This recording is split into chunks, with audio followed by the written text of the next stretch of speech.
Good day, my little voidlings. I am the Ephemeral One, and welcome back to more Bloodborne. Last time, we began to delve deeper and reach the second part of the story that we are experiencing, the second part of the night, where things grow more difficult, more dangerous, but also gain more chances to find deeper truths.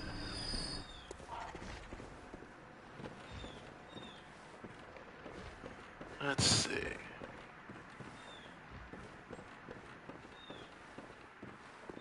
And we were trying to reach the School of Bergenworth.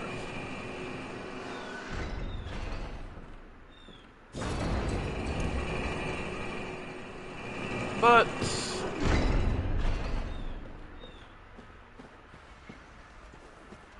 we managed to get ourselves a little... managed to get deep and find much of what lay down here, but we also got the confirmation that,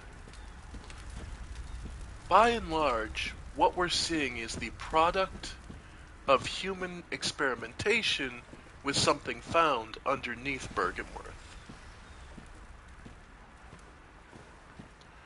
Thus, things like this, these malformed snake abominations, are the result of humans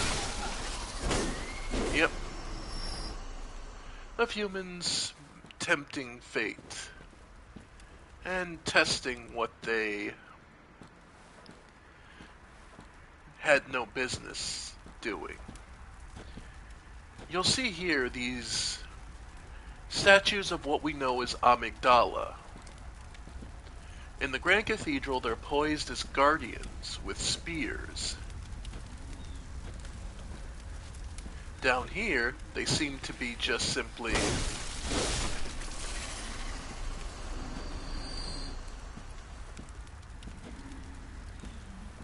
they just seem to be carved into the wood as sort of protective vestiges.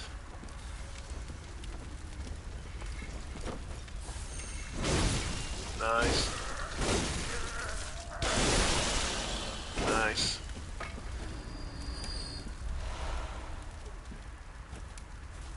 Now, it's no coincidence that Voltaire, the head of the League, is here. The easy answer is, the vermin he's looking to hunt, they're most commonly here. This is because vermin are one of the, let's call them side effects of the methodology that's being experimented here. And it's sort of implied that he's very much addicted to what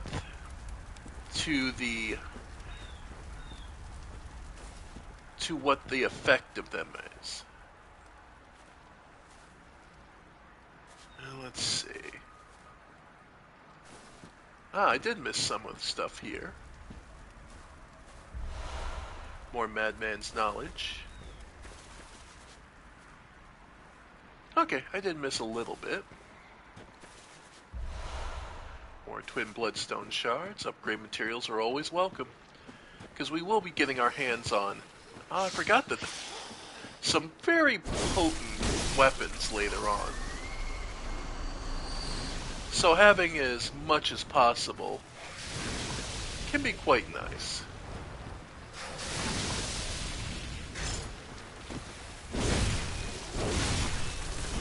Alright. As long as the big one back there is willing to just sit there and... Yeah, as long as the big one's willing to just sit there, I'm content to just... Okay, wipe out its little ones.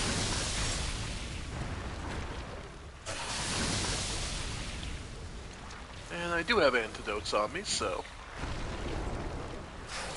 Okay. Nice. Yep. Ow. Yeah. Nice. More murky bloodstone gems. Alright. And naturally, there are more snakes all around.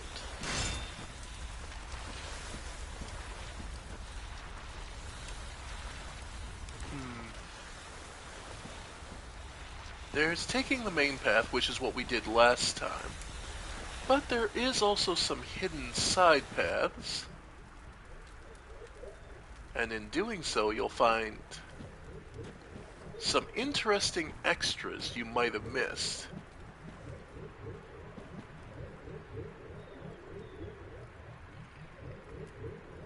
Interesting little blue creatures.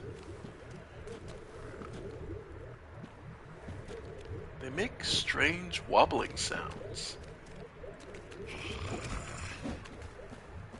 And they attack when they notice us. The funny part is, I think most people miss these things. Note that their hands also... Oh, it's hard to see now. They don't have 5 fingers. They have something like 7 on one hand and a few more on the other. Yeah. Yeah, it's like 1, 2... Yeah, they're malformed hands. But again, any blue enemy tends to be rather useful, weak to this blue sparks.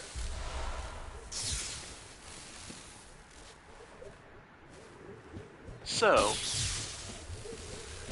and the reason we're told specifically with the Tonitrus that it wasn't necessary is because those directing the healing church, directing the hunters, made use of these creatures rather than simply exterminating them. They weren't objects of the hunt. And these kinds are pretty harmless, really, comparatively. As you can imagine, though, ones like that are anything but. Luckily, I'm not going to give them a chance. Yeah. The anti-clockwise metamorphosis. So that's a new rune for us. That one gives us... Let's see. Because we found the clockwise earlier. Boost HP, anti-blood... Yeah. Yeah, anti-clockwise is the stamina. So, that's a way to increase both. Alright.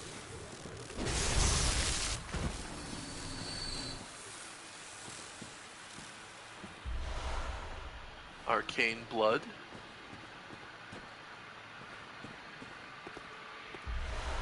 Madman's Knowledge.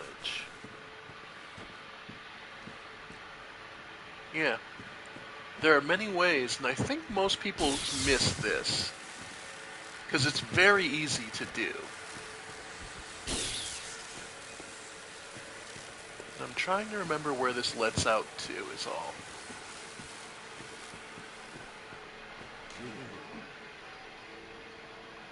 The sky and cosmos are one, but beware the blobby thing. And let me know if them mowing the yard starts to get... Well, actually, let me close the window real quick. Give me a sec, folks.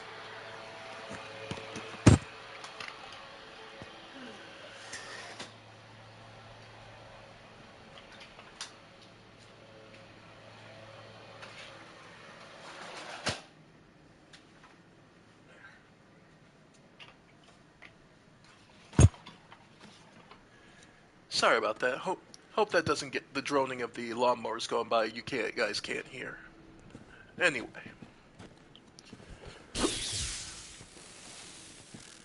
Ah.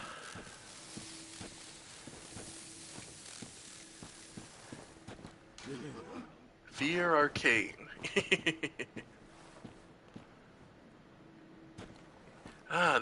Right, this was the shortcut down here.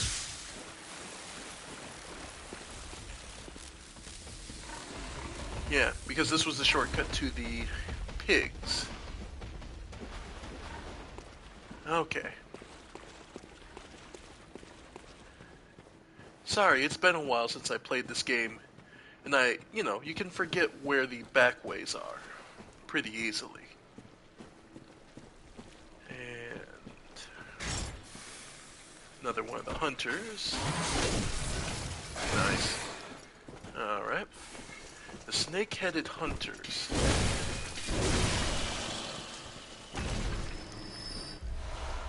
Note that they all have the same head as, well, it's hard to see because they have their head wrap the same as Voltaire, head of the League. Here we are. And this is a shortcut. Brings us back up.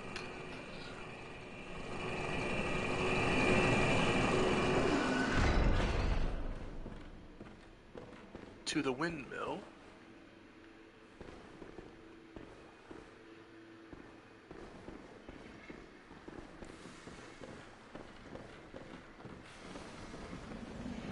Yeah.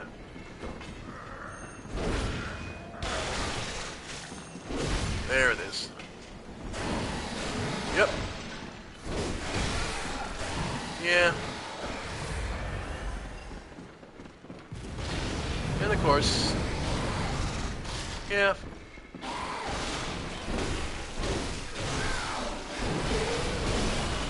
Nice. But yeah. So, that's the shortcut down. Alright. Alright.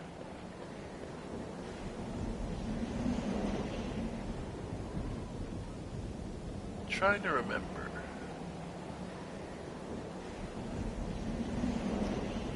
Okay, I think this is also where I missed something. Because this exists to bring you... Yeah. Yep. Ah, one of you ugly bastards. Ow. Hello, Yellow. How's it going? Ah, there we go. That hurt. That hurt a lot. Yeah. If you're going... Any of these beast guys, the ones with the big wheat thresher thing, these are the worst, the most damaging output. Have the highest damaging. Oh.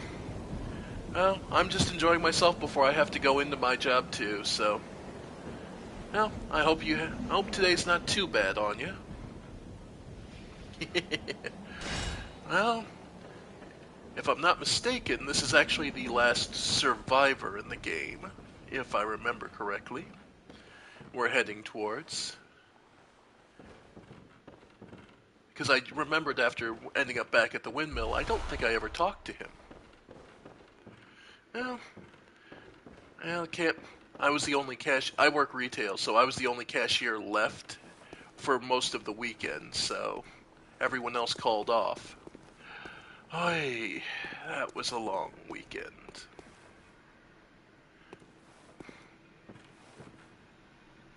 Either way, I hope your day goes well. Now, regarding this character who we're about to meet, there's always something you have to take into context when you meet someone, and that is the context around them. The game is blatantly telling you something, but a lot of people apparently weren't paying attention. We can see the corpse of not one, not two, but I see three different people, all where this huddled over figure is, just hunched over. The thing that I always find kind of interesting for people is their game's telling you the obvious. This guy killed them because even the most desperate people under normal circumstances finding themselves in the situation would be mumbling, would be talking to themselves, would be vocalizing some kind of trauma, even if it was just the sound of them rapid breathing. All I can hear is the wind. This was not.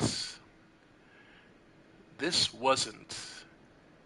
This guy is not, clearly not one of the.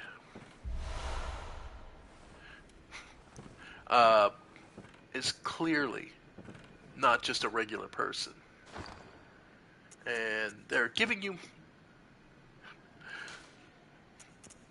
That's a potential, but typically even acting in self-defense. Well, wait till we talk to him, and then you can decide for yourself. And my mistake, it is only 2 people.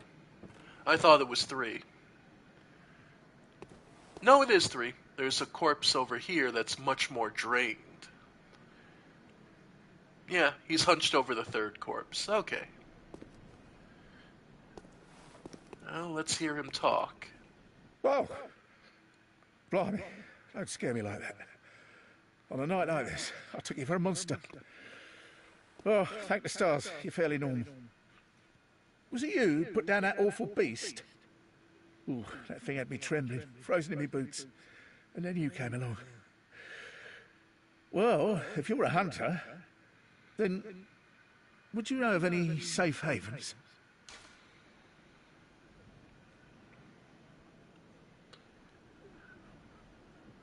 You can tell him.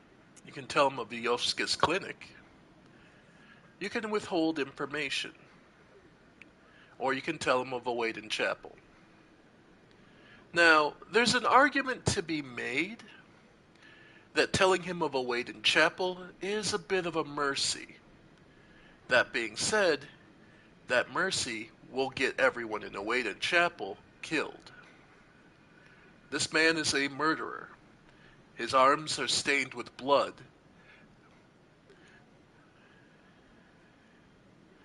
I could tell him of Vyovska's clinic, but again, that has bad results for us. No. Sorry, man.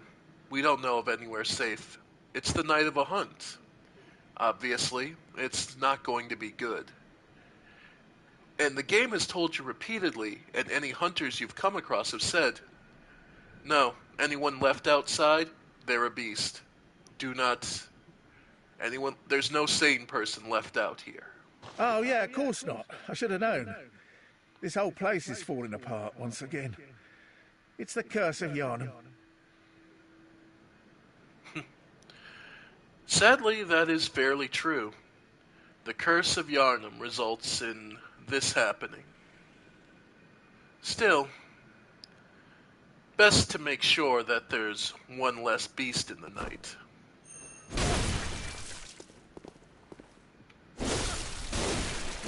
There we go. Have you got a screw loose? Or is it your animal intuition? You hunters have got more blood on your hands. Yep. Oh, of course we do. Of course that's assuming you consider us a hunter. Yeah, he's kind of trapped up on the roof, so... That's the one thing. He is trapped in that arena. So... Yeah, and it's really easy to fall off. That's the worst part of it. I've done it so many times. It's embarrassing.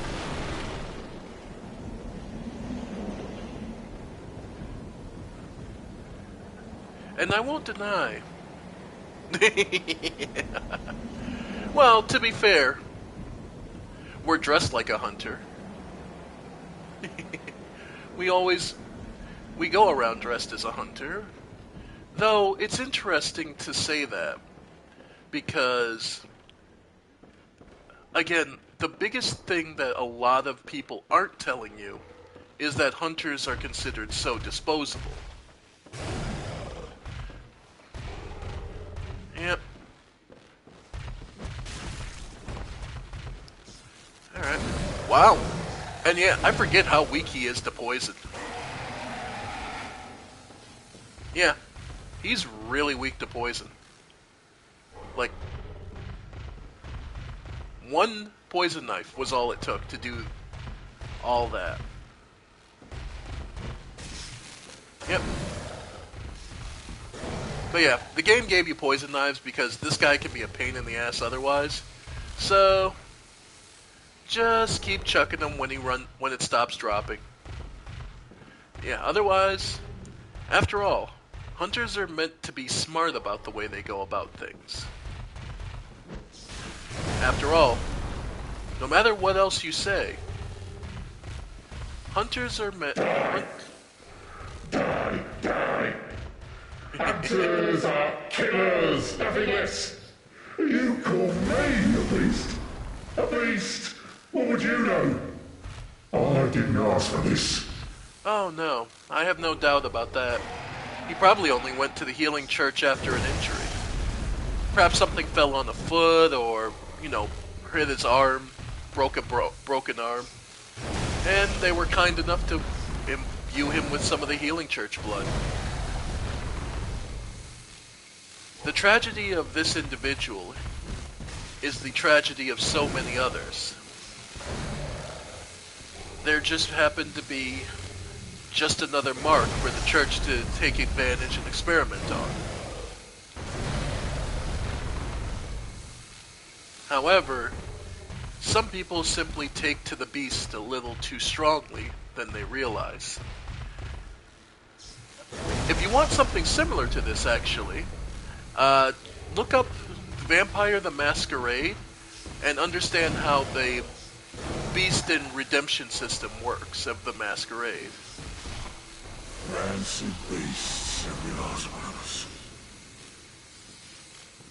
Probably. And we got a stronger beast rune. But yeah, you can fight him up here if you want. It's not impossible, and he's fairly mobile, but honestly, you're gonna end up getting knocked off the roof a lot. So they give you the poison knives. Make your life simple. But yeah, it is simply part of... He is one technically of the survivors you can save, but he is clearly not one you want to help too much. And honestly, putting him out of his misery may have been the most merciful act you can do. Oh, and up here we did just get one of the most interesting and a bit controversial weapons, the cannon. The cannon is extremely powerful. You require 30 strength and 13 dexterity and skill to use it. Large prototype firearms fashioned by the workshop heretics, the powder kegs. Use of this weapon is equivalent to toting a mounted cannon, complete with its ridiculous weight, staggering kick, and lavish use of quicksilver bullets into battle. Such a monstrosity was doomed from the start, and indeed its development was cut short. Yet, against impossibly gigantic foes, it might be just the thing you need.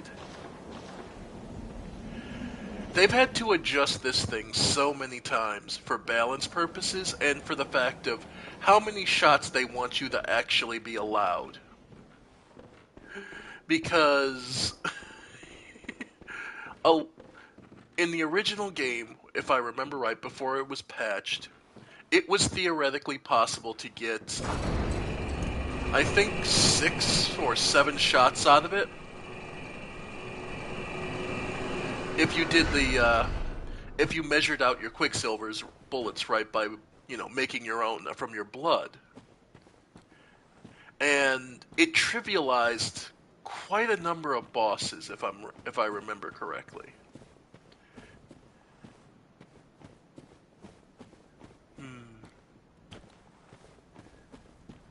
But but of course, it's extraordinarily expensive and hard to wield.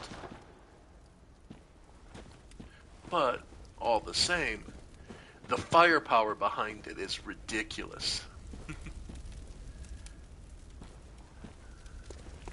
Let's see. Alright. So let's see about taking care of some pigs.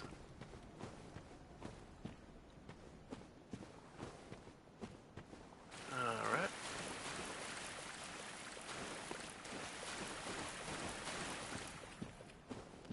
Okay, that's the way back up. So our way down should be... Yeah, I can hear the pig coming. Alright. I'm hoping to get some free blood vials, so I'm hoping not to take any major damage off the pig. Yep, here they come.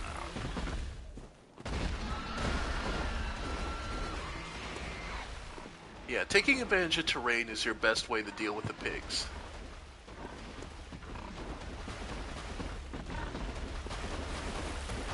Alright. Basically, what the game's hoping to do is scare you into walking under here and getting ambushed.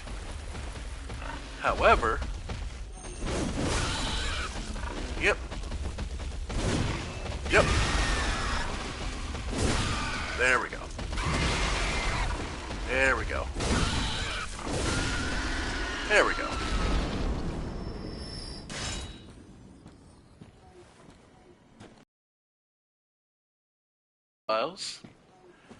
Because the phrase bleeding like a stuck pig is quite appropriate. Alright. And the next pig. Once again, there are multiple ways to handle things.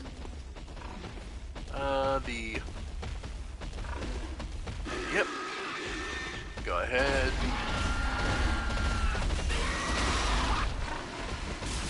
There we go. Yep.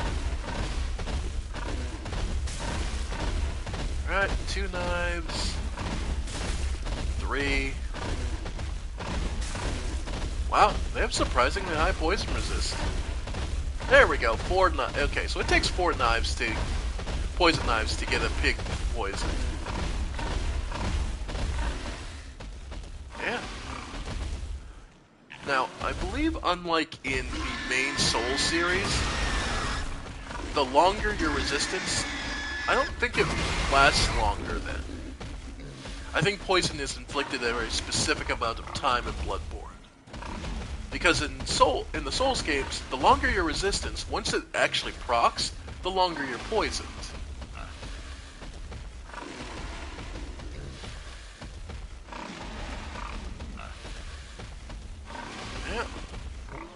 Yeah, as I say, I'm pretty sure it's a specific amount of time.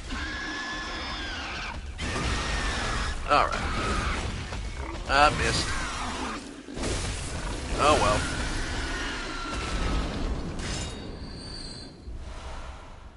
Two more blood vials, putting us back at 20. And yeah, I don't care about the mudmen, don't really matter that much. They give you quicksilver bullets, but that's about it. Alright. Now we're back to the Serpent Hunters. After that little detour. As I've said before, these are some of the earliest, the Shadows of Yharnam. Effectively, these are 3 hunters who took very well to the minstrations of the blood minstration and allowed themselves to be fused with serpents for greater strength and access to different abilities.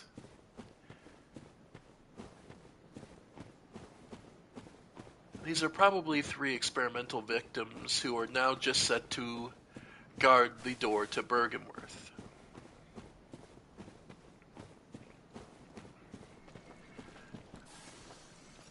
Yep.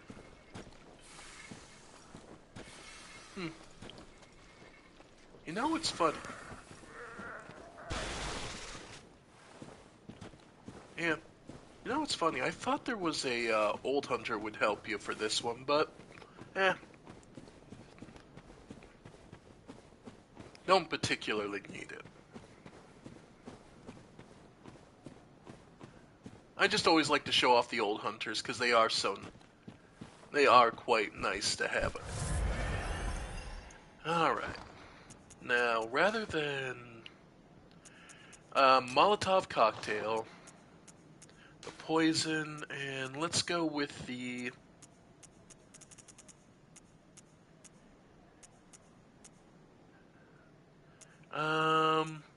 wonder if the pungent blood cocktail will do. Yeah, let's see if that distracts them. To be honest, I'm not sure. I've never used it in this fight. These are more intelligence enemies, so the pungent blood cocktail is usually more for bestial, but it's not unheard of. Yep. Ow.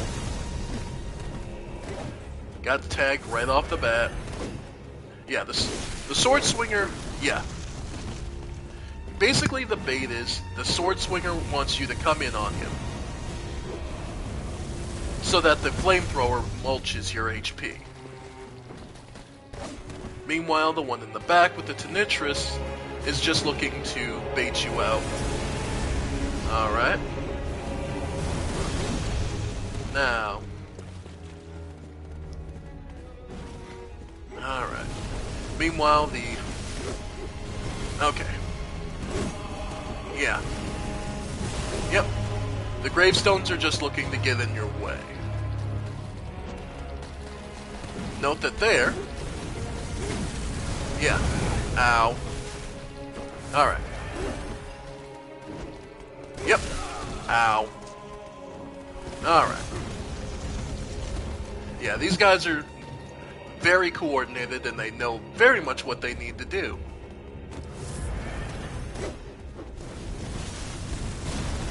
And they're actually one of the last obstacles for this area. But I'm gonna leave you all in suspense. Nope. Oh, come on. Oh, come on. Okay. Alright. Come on. Got it. Mostly I wanted my blood echoes back. That and I got the shortcut unlocked. So, plus to make that fight a little easier, probably want to be a little bit stronger. So, the doll is tired.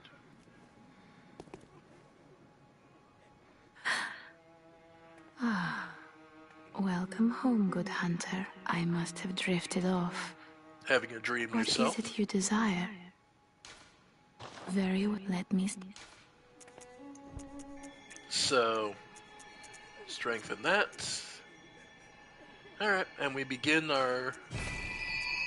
So we now have 25 strength and 25 arcane, as well as and beginning our journey to 25 vitality and endurance. Farewell. May you find your worth in the waking world. Now, as far as I'm aware, there is no way to reset your stats. Once you pick something, you're stuck with it. So give some thought to what you want.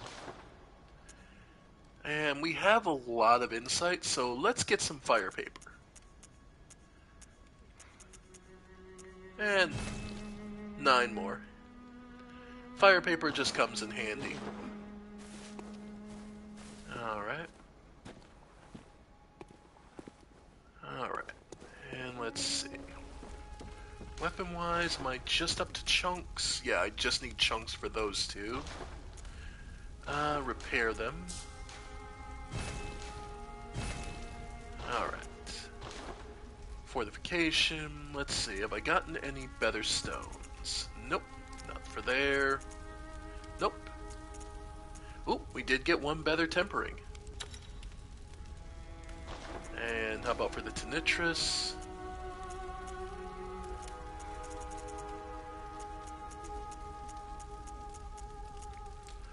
Yeah, the loss in attack power in that, it still isn't that worth it. Yep, nope. And yeah, add poison, improve a bolt. Nah, it still ends up being overall better. Okay. Alright. So we're good there.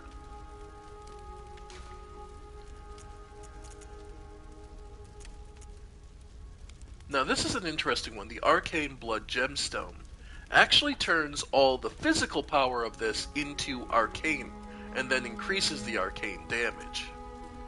So it's one of those things of, it can, because it can hit against one thing, if something is truly weak against arcane, tossing the Arcane Blood Gemstone onto it might be worth it.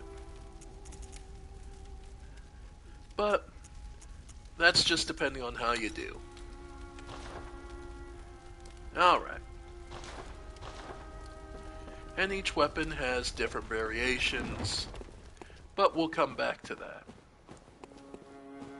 Now that we've spent those blood echoes, you know what? Let's finish off this Chalice dungeon. We did stop doing that, because that's where I took a little break to play, like, Black Myth Wukong. So let's finish up Layer 3. I think we had unlocked the boss and we just were a little too weak to handle the dog. If I remember correctly.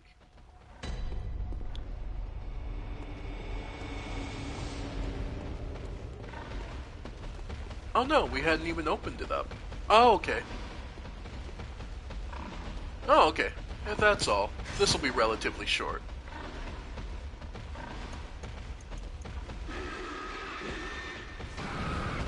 Oh, yeah. Okay. There we go. Yep. Okay. Again, the randomly generated Chalice dungeons are... well, these ones are scripted. There we go. Yeah. And there are a limit to the number of Chalice dungeons. It's just a matter of finding... I know there was an effort to chronicle every single one, and it wasn't until a few years ago that they had actually finished finding every variation of every dungeon. And yeah, there's some rats around. Thankfully, though, we're pretty weak. We're pretty strong by this point, so we should be able to handle most things in here.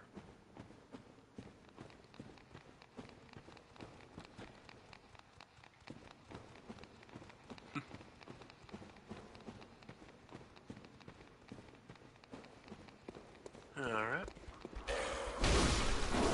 Yep. And the guards. And the kidnapper.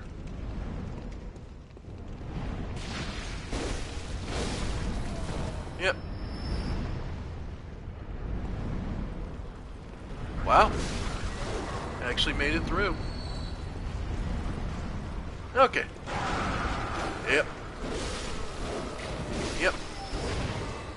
And there's the bell ringer looking to summon infinite enemies.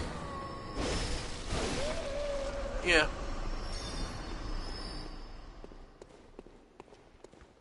And there's another one, because there's another one of you idiots. Yep. And this one's hiding in the smoke, if I'm not mistaken.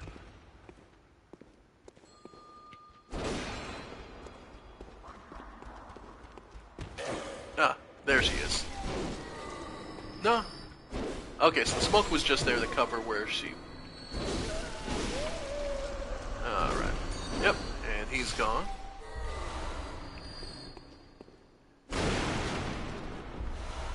To mold. Basically ritual materials.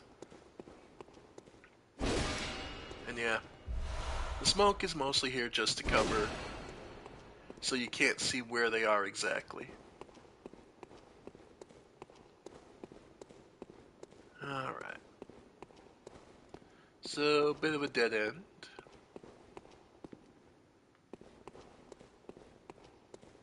Or at least that's a distraction. Let's see.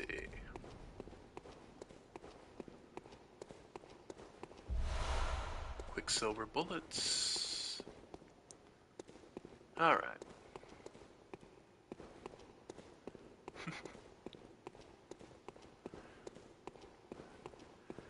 Yep, okay.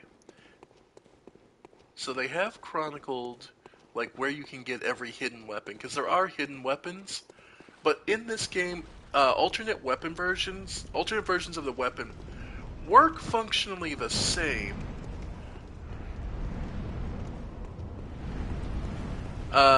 They just have different gem slots. So if you have a really good gem of one type or another, that's where you would start to get. That's where you could like slot it into a weapon that wouldn't otherwise have the option to. And it's one of those things of they don't have more or less attack power really.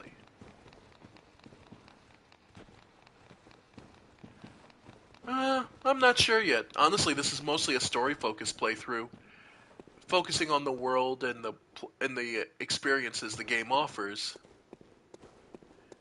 So, whatever we encounter in the Chalice dungeons we run, I'll do some glyph ones later, after we do the main story. Alright. Oh, hey.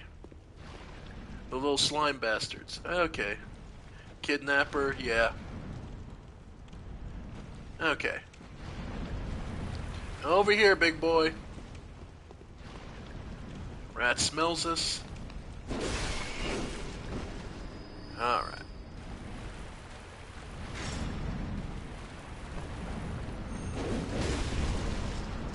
Yeah, I can understand that. I can very much understand that, though.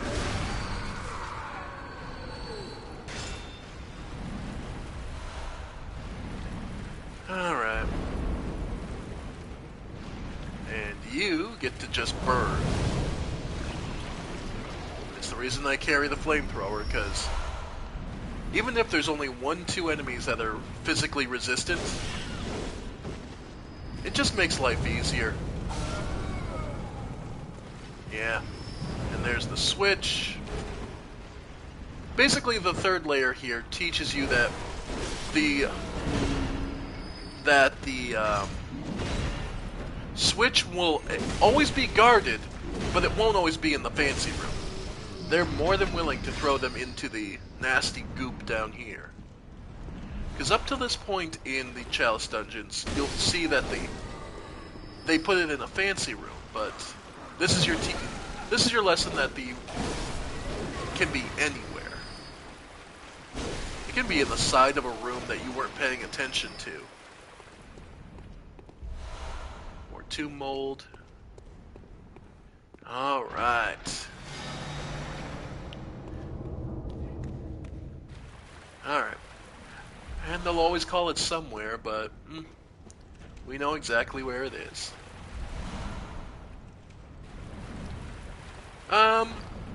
Well, I'm going my traditional route with Bloodborne, which is strength, arcane, and then just buffing strength and vitality and endurance. So, skill and blood tinge fall by the wayside. And if you know what weapon I'm building towards, you know what weapon I'm building towards, but don't tell the people who may be blind, please. I want them to be surprised on what it is. It is one of my absolute favorite weapons, and it is such a pain in the ass to get. One of the most awesome fights in the game, but If you know, you know. I'll put it that way.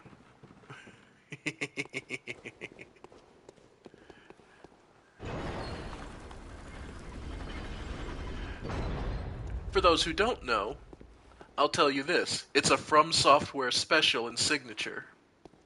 It exists in every FromSoft game.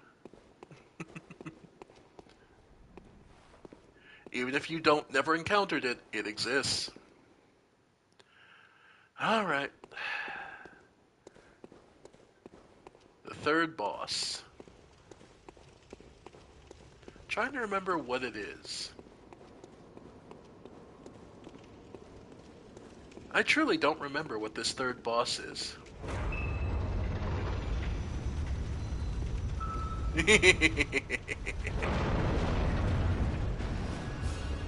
Beast Possessed Soul. Ah, the fire flamethrower. Okay.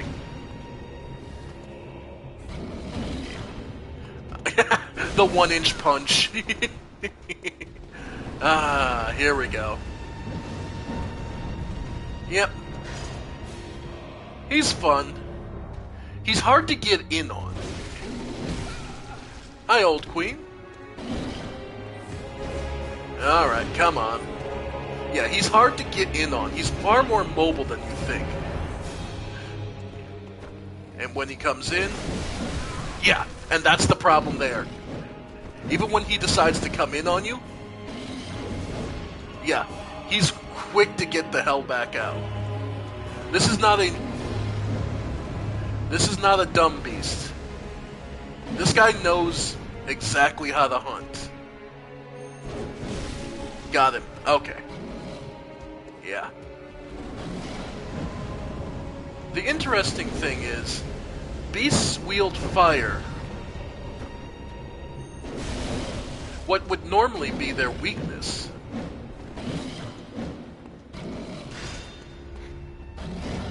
Yeah. There you can see. Yeah. Though his range is actually kinda shit. Like, any Souls pyromancer would look at him and go, the fuck is your problem? There we go. Yep. Pick your timing. Remember, this game is all about timing.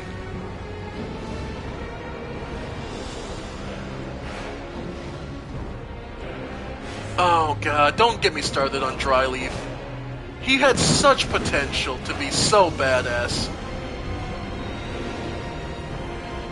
Hell, I barely acknowledged him when we did the big fight. And I did the hardest version of the big fight at the end of the DLC.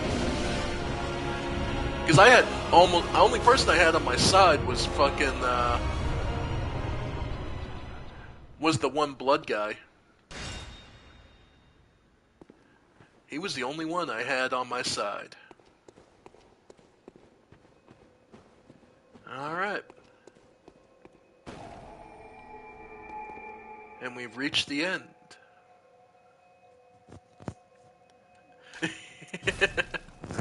Oh god, it was so worth it. No, I didn't get him. Not, to be fair, that was my own fault. I attacked one of the pests. Out of sheer muscle memory, I attacked one of the pests, so yeah, that was a whole thing. That was my embarrassment of realizing when he mentioned merchants, he meant them. So I just pushed on, and that was just I did that. I own up to that. I let him. Hell, I even let him kill me after I. After I attacked the pest, I sat there and took it like a man. I'm like, I fucked up. I did this. I owe you that much. All right. Yeah, no, that was on me.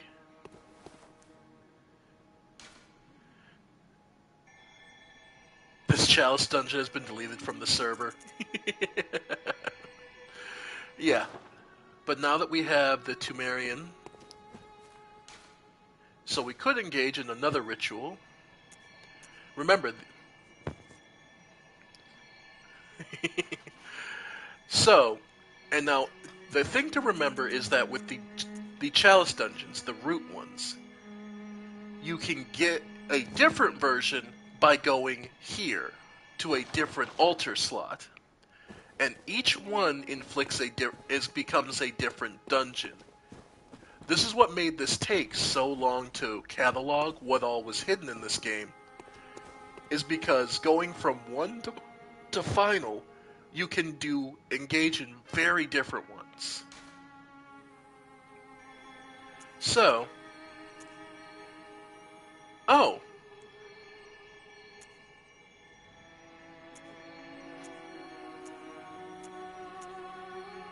Yeah, no, I'm pretty sure. Yeah, because I have to, because this is the basic one. So we can, yep. Yeah, no, this is a mechanic, and this is where I laughed when Elden Ring started. People complained that all of the Elden Ring tombs were looking the same to them, and I'm like, well, of course. They're just an evolution of these dungeons, of this. So, yeah, the thing to remember is it's a fixed dungeon if you use the basic chalice. Root chalices can give you a random one, well, not random, but a fixed one based on first, what altar you're at, and secondarily, where you're going. So, just bear that in mind. And then, root chalice dungeons are not guaranteed to give you anything special, anything all the time. So, we're good there. So, we could enter another chalice, but to be honest, the enemies won't be that much stronger. So, we need to find a different chalice if we want a bigger challenge. But if we're looking for a bit of a bigger challenge, the Hunter's Nightmare still exists. Because this is the point in the game.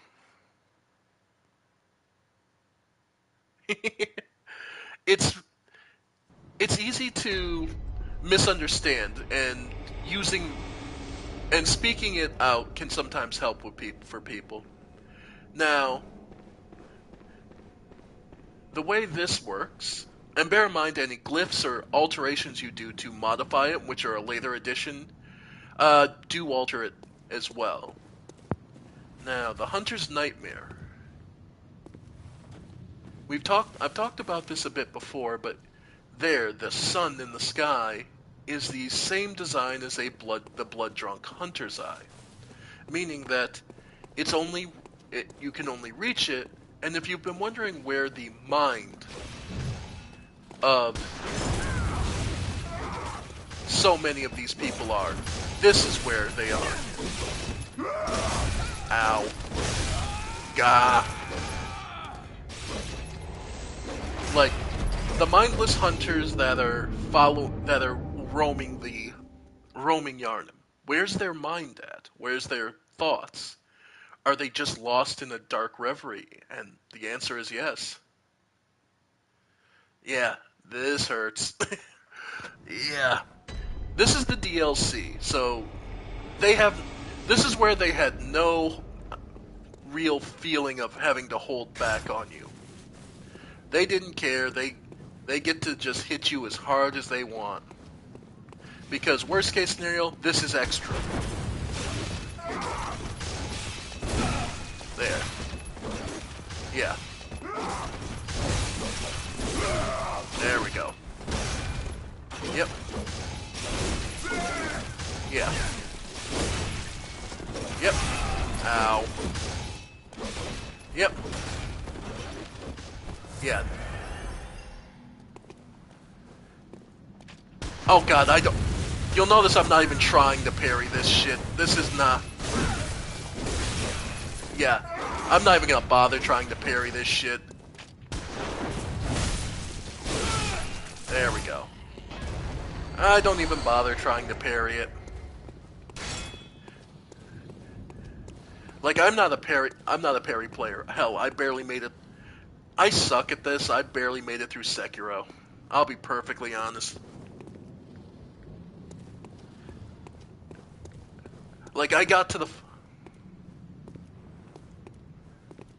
Yeah, basically. Yeah, like... It isn't that I couldn't get through Sekiro. I literally got to the final boss and I was burned out.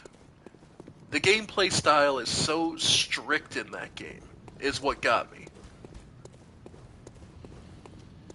Like, you have to play it a specific way, or you're not getting through.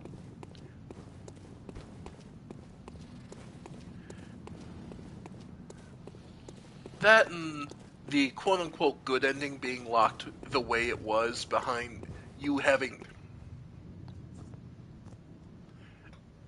Oh no, see, that's the irony. Maria is Maria is one of my favorite fights.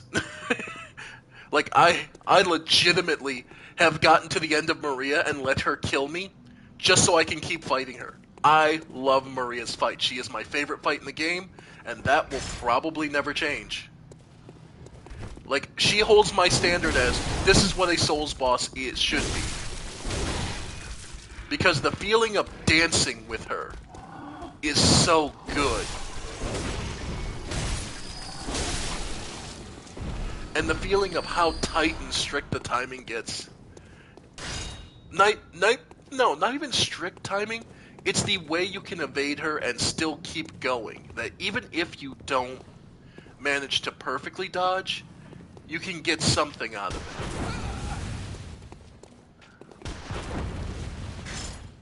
it. Alright. Alright. Ow. Really? Well, we'll see when we get to her.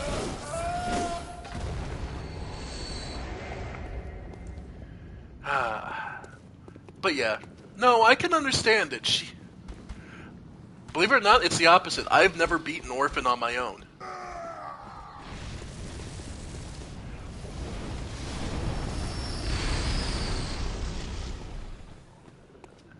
Like, Orphan was the most frustrating and annoying fight just because of the number of chip shots he gets. The number of chip shots that one gets. Due to the lightning staggering me out of it. And they go up there to get their shit rocked by that big guy. And I don't feel like dealing with the belt. Oh, the giants. Alright.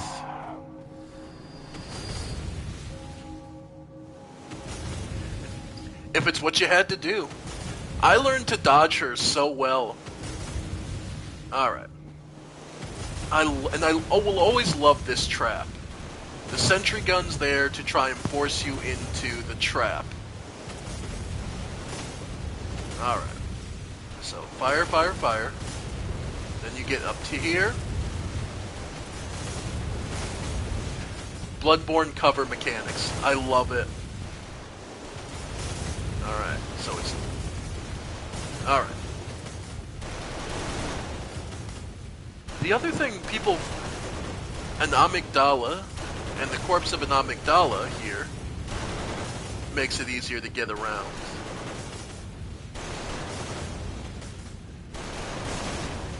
Okay. 1, 2, 1, 3, 1, 2. There we go. That's what the timing you're looking for, was that all three work. There we go. Yeah. There we go. And the dickish step of having this guy have an extra gun there too, which is why he's there. Yeah, and he's stepping on them. Yeah. We'll always love that there's that dickish extra step of, he's not moving off that spot, so you trip it. Alright. But once you get through the trap, it's not all gravy, because guess what? There's a couple more guys down here. Luckily... Yep. Guess what they're trying to hit you with. There it is. Yep. Yeah, knock him on his ass as much as possible. It is actually not unheard of to use the guns against this guy. Oh, he's got the big hit ready. Wait for it. There it is. Do not go in on this guy while he's got the big hammer. That's a one-hit kill, pretty much. Yep. Yeah, don't bother trying to... Yeah. If he's pumped... Yeah. Yep. Yep. Yeah, that wide sweep can hit far harder than you think it will. Yep. Pick your timing. Yep, there it is. Yep. Nice. Yep. Luckily, his frenzy can be taken. Ooh, radiant damp. Even if I don't use them, it's always nice to see the blood gems come through. Alright. Nope. You hear that clicking?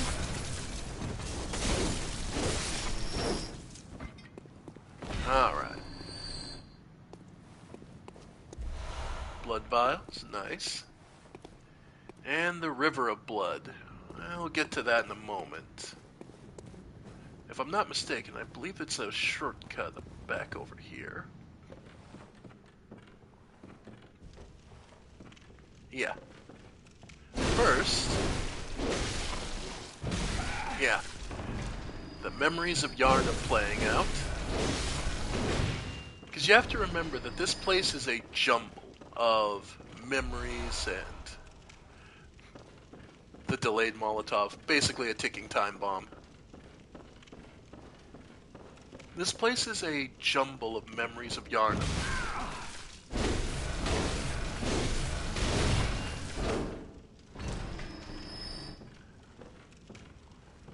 Yeah.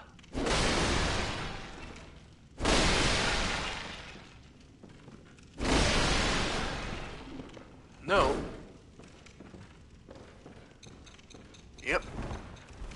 Every trap you think you know, you don't. Again, they're playing on your expectations. And there we go. One of the more fun and reputable weapons, the boom hammer.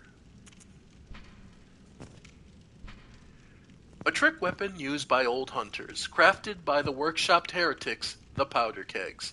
A giant hammer equipped with a miniature furnace.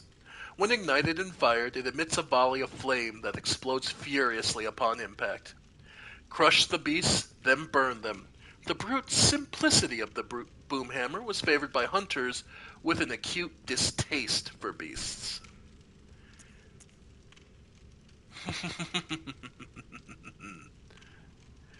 Yeah.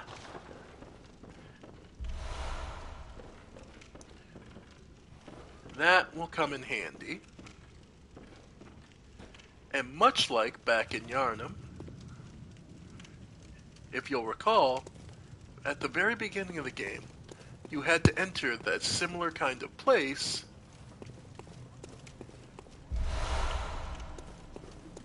to get a shortcut. But this time it won't be as simple. Again, the DLC knows exactly what you're expecting. So they put another hunter here. One armed with beast claws. And this guy's no slouch. Nice. Yeah, he's fast, he's mobile. Nice. Yeah. Keep your stamina up as much as you can with this guy. He's fast. Yeah, he is fast. And more than willing to break your lock on. Ow. Yeah, he hits hard. Yeah. Yep. Nice. Yeah, keeping him by the door is pretty nice because that gives him less room to move. Yep. Yeah, this is... Bear in mind, he is a hunter. So he's as fast and immobile as you. Doesn't... Though this is a weapon that begs the question, what's the difference between beast and hunter?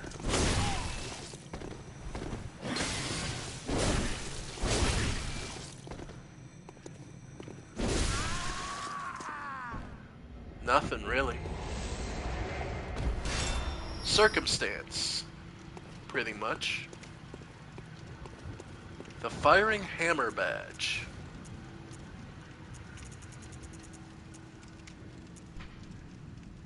Badge crafted by the Auto Workshop, precursor to the workshop of the heretical powder kegs. The powder kegs were driven by a singular ideas and crafted strange weapons of great intricacy. It is clear that the philosophy of the powder kegs was already established at the time. So they were already developing this stuff, it simply was bent towards the hunt.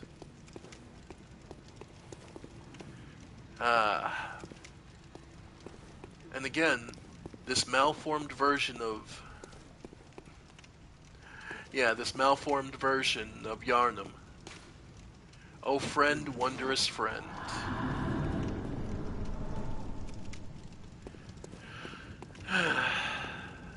We haven't gone to talk to him in quite a while, actually.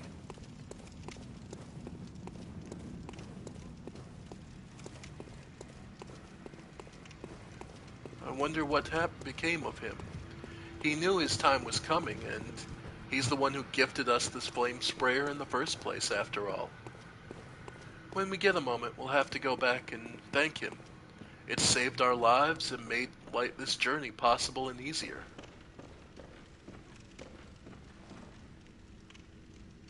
So we'll have to thank him at some point for it.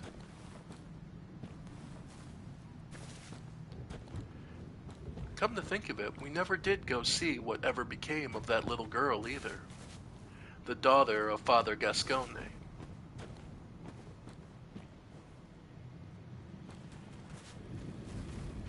And here we see creatures bloated with blood sacs, having fed on it.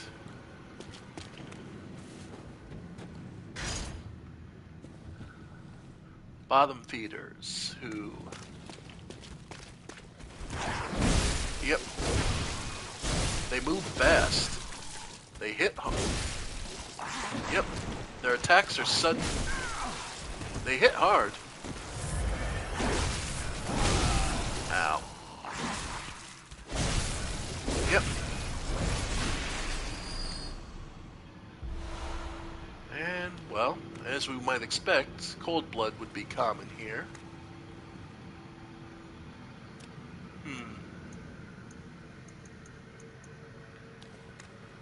And if we throw a pungent blood... Yep.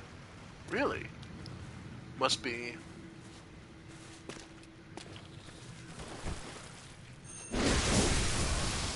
Nice. Alright. Managed to lead that one off.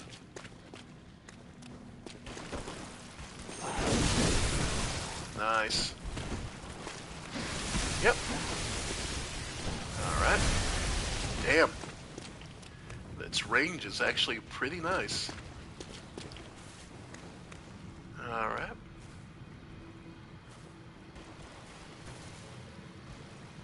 Alright.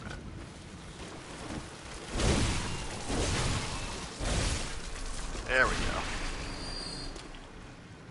Alright. Nice. Ow. Yep. There we go. Alright. Always remember to keep some stamina in the tank unless you're sure you're going to land the killing blow. Because that's usually what's going to get you killed, is the idea that you have more stamina to dodge that extra attack you weren't expecting.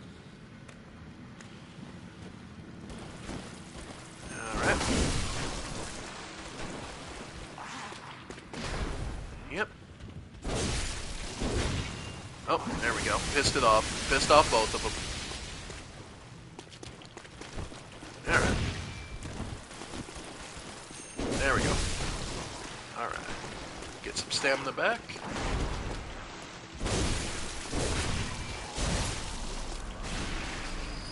Nice. Warm, damp, cold blood. Alright. Yep. Here we go. Ow. There we go. The blood bugs are so disgusting.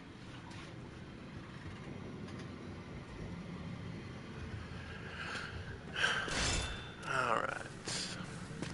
And around here the side.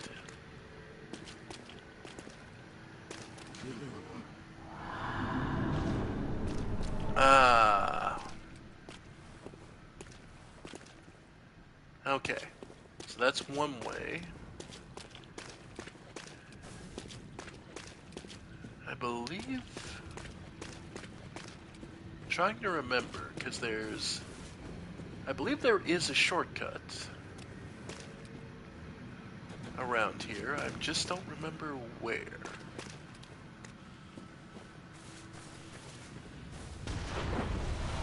Blood vial. Ah. Yeah, I believe it's here. Ow. Yeah. Ow. Okay.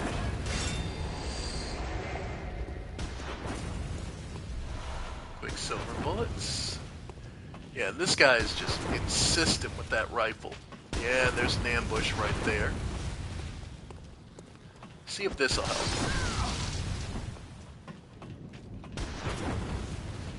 Bait out any of these guys?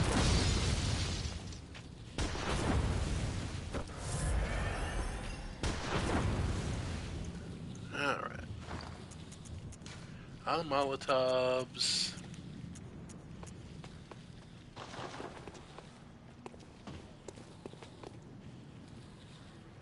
Yeah. Okay. There we go. Alright, that's one less. Because the main hunter there is the threat. The rest of these guys are little more than cannon fodder in every sense. Yeah. There we go. There we go. Just have to be careful to... Yeah. Because without the secondaries, this guy is actually not that bad. The heavy beast claw wielders are basically... are probably the easiest versions of the old hunters. There we go. Yeah. Quicksilver bullets. Ah. Yeah, the delayed Molotov. Of course. And now one of the blood bugs saw us. Oh well. But yeah, this is what we're after. A shortcut. Because this allows us to reach this area without having to go through the old hunters up front. And now let's speak to a friend of ours. Or at least someone new. You're a hunter with your sanity, aren't you? Must have taken a wrong turn then, eh? Oh. Well, we're more alike than you think. This is the hunter's nightmare, where hunters end up when drunk with blood. You've seen them before. Aimless, wandering hunters slavering like beasts. This is what the poor fools have to look forward to. So, don't be brash. Turn back before it's too late. Unless you've something of an interest in nightmares. Nightmares are fascinating. the way they're expressed and, well, they are Oh fascinating. yes, I see. You sense a secret within the nightmare and cannot bear to leave it be. As if the spirit of Bergenworth lives on within you. Such There's that name inquisitive again. hunters will relish the nightmare. But beware. Secrets are secrets for a reason, and some do not wish to see them uncovered. Especially when the secrets are particularly unseemly. Very true. Beware. Listen. But, now that we have the shortcut, let's head back to the hunter's dream from this nightmare.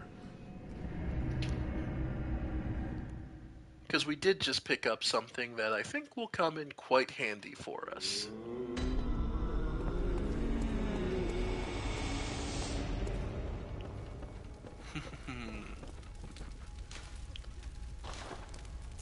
The boom hammer.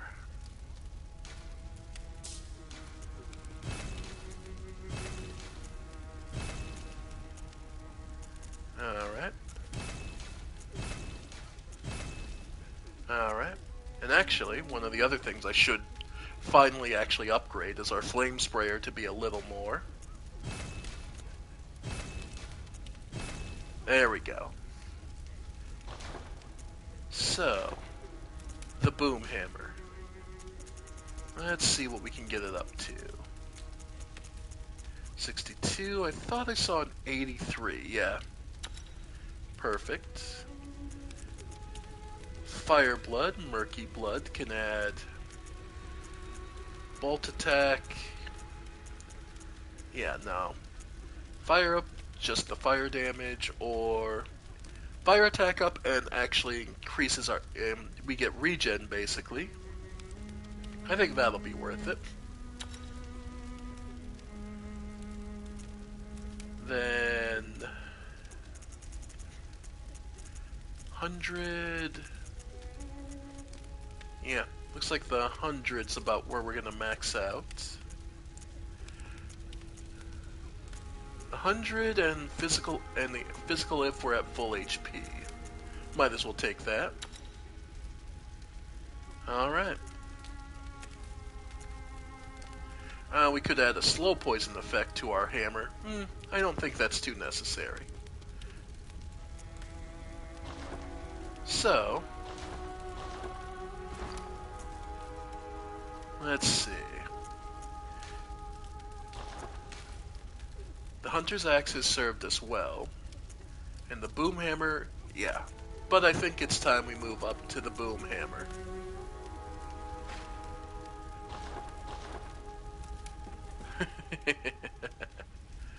Quite a vicious little upgrade, wouldn't you say?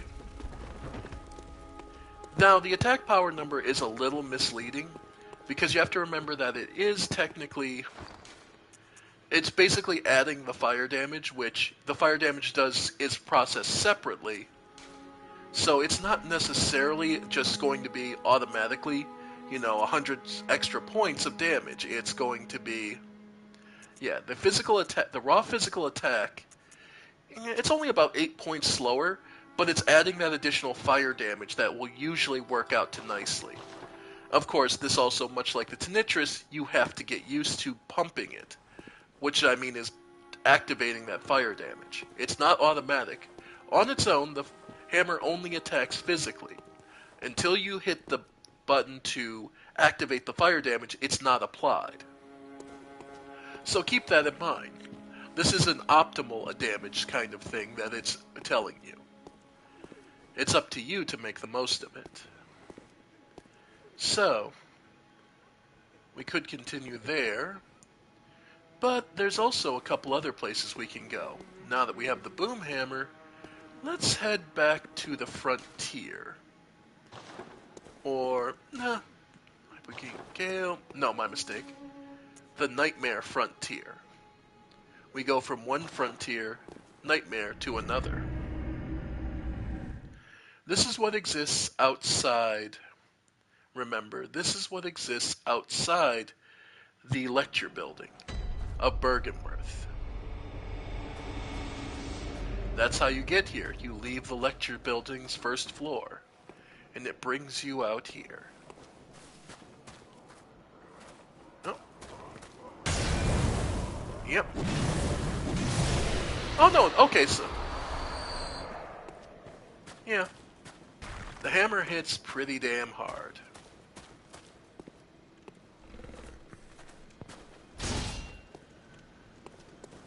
Alright. Yeah, that'll do it.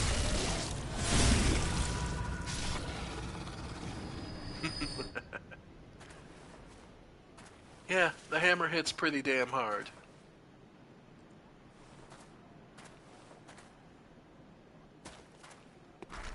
By the way, you happen to notice someone?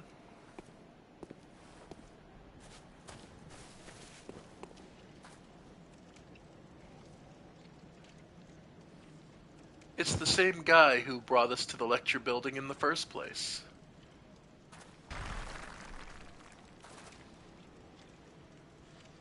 Huh. Well, let's go say hi.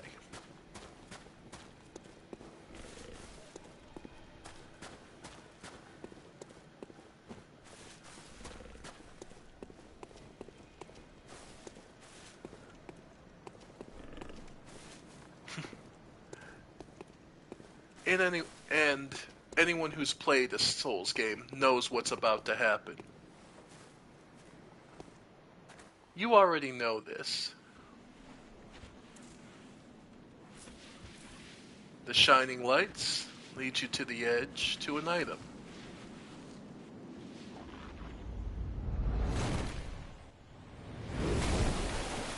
And you are knocked down into the poison.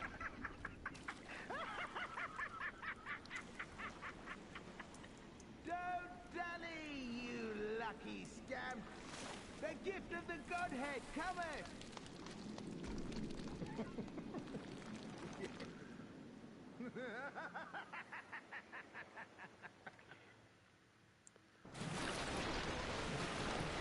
Alright.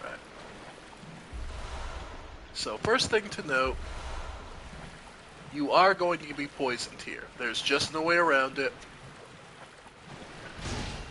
So you have to deal with these slime monsters. Yep. It sucks. Yeah. Even worse, they can inflict rapid poison. The big ones can inflict the worst kind. And make no mistake, rapid poison will kill you pretty damn fast. Like, you can't chug potions fast enough to... Actually, you can't chug them fast enough to keep yourself alive.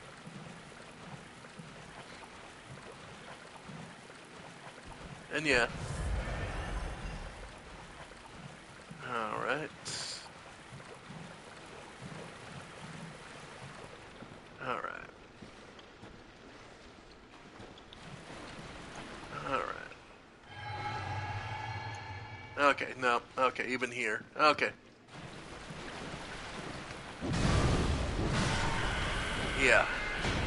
These things are fairly weak to fire, so... That's why I kinda wanted the boom hammer before we came down here.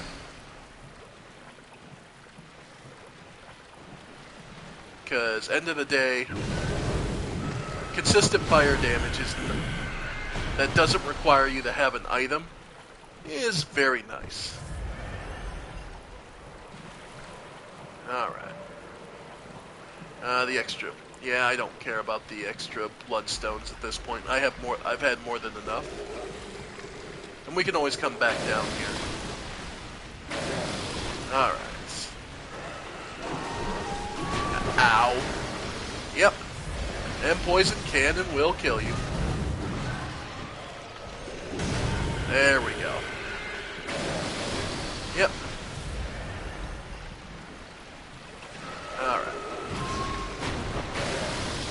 Yep. There it is. Can you tell I used to use the boom hammer a lot? Oh boy.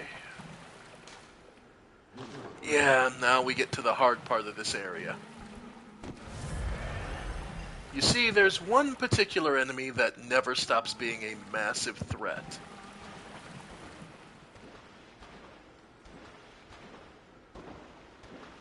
Say hello to the Winter Lantern.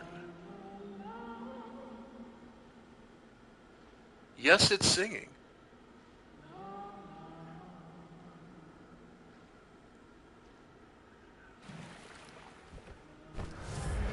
These are enemies that kill you outright, before you can even get a chance to touch them. The other thing to note, look at their design. Aside from the bulbous head, they are in fact the doll. In the hunter's dream, the doll is there. This is the same model, literally.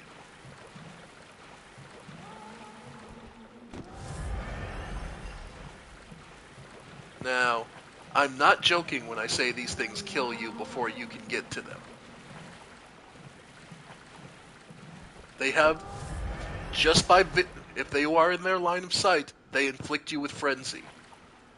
At a very, very high rate.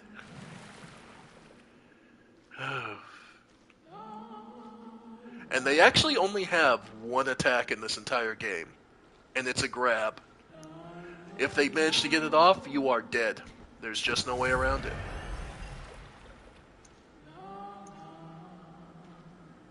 Now, I don't think they react. Yeah, no. Alright. Alright. Yeah, it hurts. Heal, heal. Because Frenzy's about to hit. Ugh! Yeah. Yeah, Frenzy hits for so much damage. It's like 75% or something like that of your HP. Like, I think it's a percentage. It's not like a physical... It's not a set amount. Messenger's Gift. Yeah. Whew. We'll look at that when we have a chance to breathe and get away. Though, it's also worth noting these sunflowers that are dipped with their heads dipped low. It seems almost as if the Winter Lantern was taking advantage and taking care of them, rather. Kind of an odd thing, huh? But yeah. Yeah, that won't be the last one we encounter. Anytime you do, it is a heart-wrenching moment of, God, this is going to kill me more than likely. It absolutely will always suck. There is no good... Yeah, there's no good solution. You have to either one-tap them or get them down quick and off their feet, or else they will kill you. Alright. And this leads us... back out to the big pool, where we were before. Right. Yeah, you could just fuck right off. Oh, fuck. I forgot the trolls. I completely forgot about the troll.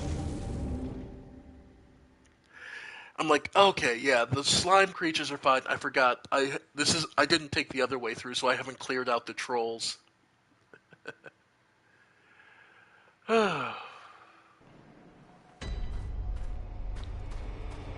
Still, at least it's relatively easier to get there now. And yeah. And yeah, guess what?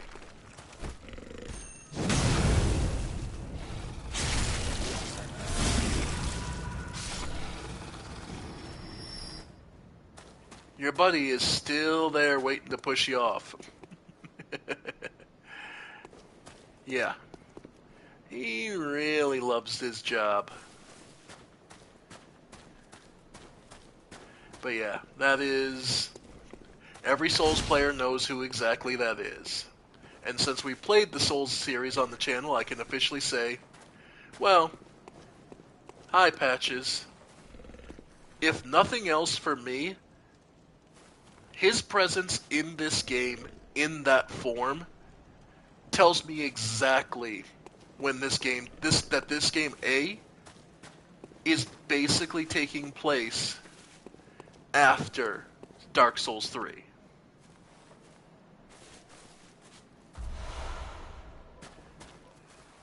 For me, I believe it is entirely... For my personal theory of all the Souls games are linked, and that all the games are... Yeah, see, and this just brings us right to here. And let's see. Yeah, the troll's up there. So actually, I could probably drop down and take care of the troll, and we'll be fine. Alright. There's a couple of trolls in there. There's quite a few trolls in this area. But yeah, as far as my theory that all the Souls games are linked, one of the biggest things is Patches existing. And... Yep. Where did we last see Patches in 3? Patches was in the scrap heap. Supposedly he had forgotten his memory, but that was just a ploy for longtime fans. Yeah. No, Patches never changed, and Patches survives. Alright.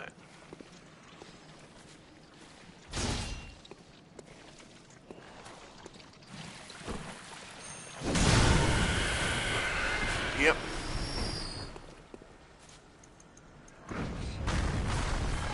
Alright.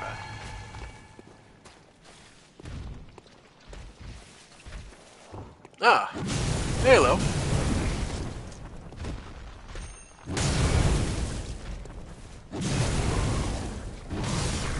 There we go.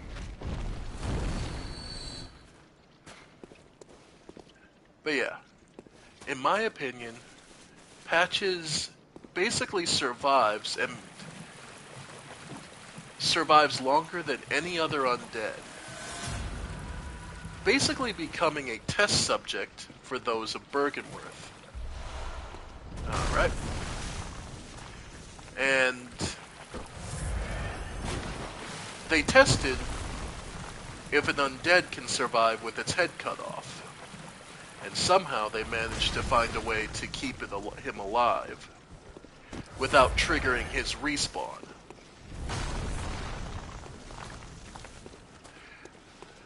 And then they tried attaching him to a spider, which unfortunately rendered giving him the one thing that Patches requires: mobility. Yep. Yep. Patches will, so long as Patches can move, Patches will do everything in his power to spite those in power. So those in Bergenworth,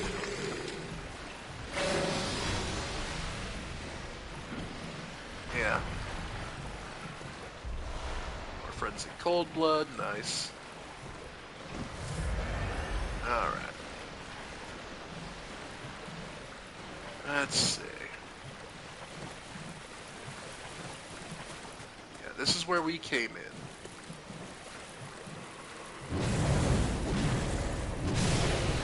Nice. Yep, just some more bloodstone shards. Yeah, because this is where the hunters jump you. And that's, yeah. That's where the beasts jump you, yeah. Okay.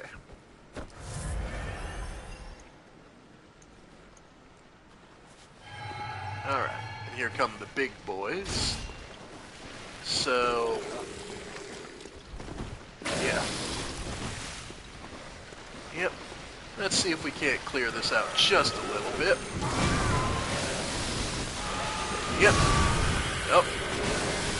Yep. Yeah, the rapid poison. Scarlet rot, basically. Just the fact that poison and scarlet rots can actually stack will always be one of those. Fucking really? Alright. Let's see. And yeah, came down here. I'm trying to remember which. Because you do have to come down through here eventually. For the Nightmare Frontier. I'm just trying to remember what path you need to take. Is it just the one with the troll? Well, there is this marker over here. Let's go for that. Yeah, it's the one with the troll in it. Alright. There we go.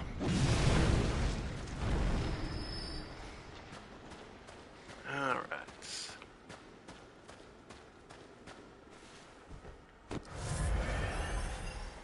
Make no mistake, though, this is not...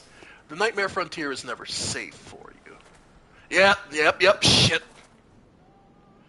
I'm like, I remember there being something really bad over here. Another winter lantern. In a completely open location, and shit, she's walking this way. Fuck. Okay. Yeah, winter lanterns, you either kill them quick, you're either quick on the draw, or you are frenzied, or you get frenzied and dead. Because there's no, as far as I'm, how's I say, still bodies undetectable. Yeah. As I say, that's about the only thing. And sedatives help. But yeah. Basically, this is about... You have to... It's a bit of a stop and go, red light, green light kind of thing. Nope, she can see me. Fuck that shit. Yeah.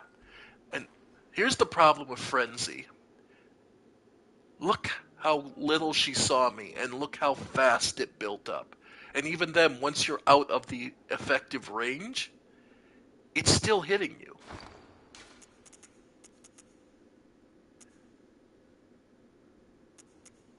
Yeah. Arcane, volatile to madness, thick human blood serves to... Yeah. And the sedative... I believe the sedative works against it. But it's, you know... It's not great. Alright. While she's walking away...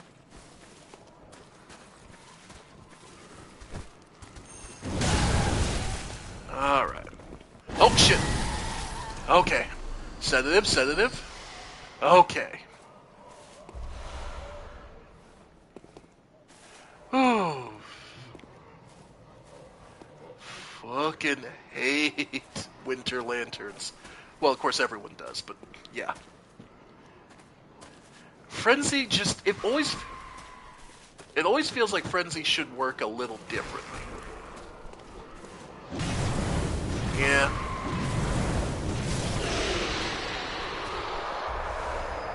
Ooh, our first chunks. Yes. Now we can start really pumping up some attack power. Alright. Alright.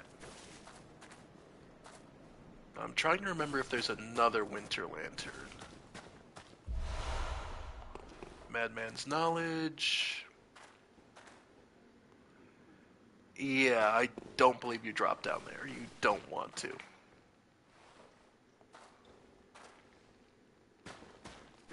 Trying to remember. Yeah, that's just another one of the skulls. Fucking knew it. Well, there's my answer. There is another one. Thankfully, I think this one is one that's avoidable. Okay, because that's one way you want to go. The other way is what we're looking for.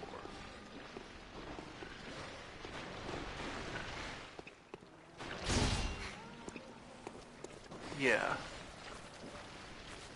Oh, okay.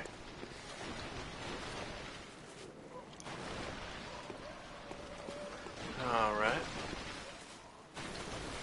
Yeah, if I'm not mistaken, the Winter Lantern's like hiding. Not hiding, but somewhere over there. That's not where we're headed, though. Where we're headed is up here. Alright. To get up here. Nice. Because after all this work, this is what we were after. Oh. Want to know where this is?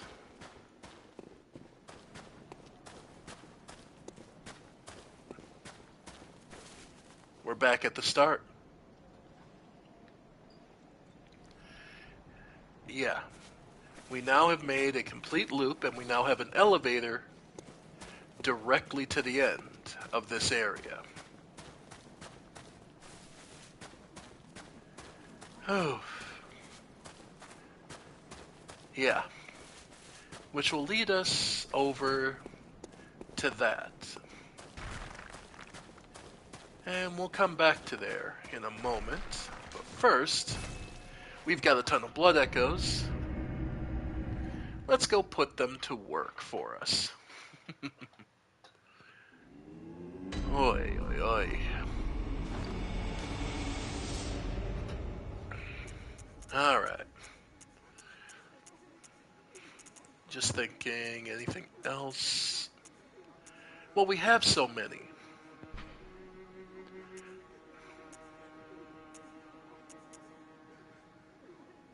Yeah. So, let's start getting some levels. Because we're gonna need them, so...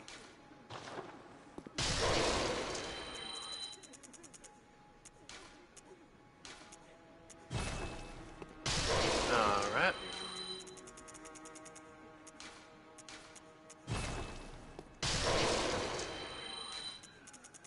Game's been throwing them at us, so... Best to make the best use of them. Alright. What is it? Very well. Let me... Alright. Perfect. Now, Farewell. May you find...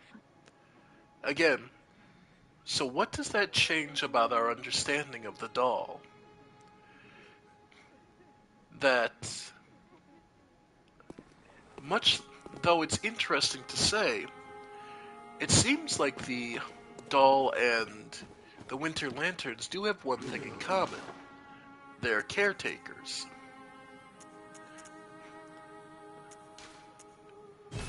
Alright. Numbing Mist. Yeah, that's mostly a PvP item. I think I needed 21, so...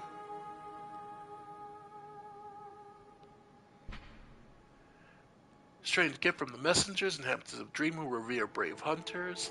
Used to envelop oneself in the black nightmare's mist and transform into a messenger. The illusion is a parlor trick, and any large movement will break the spell. Preserve the guise and proceed very slowly.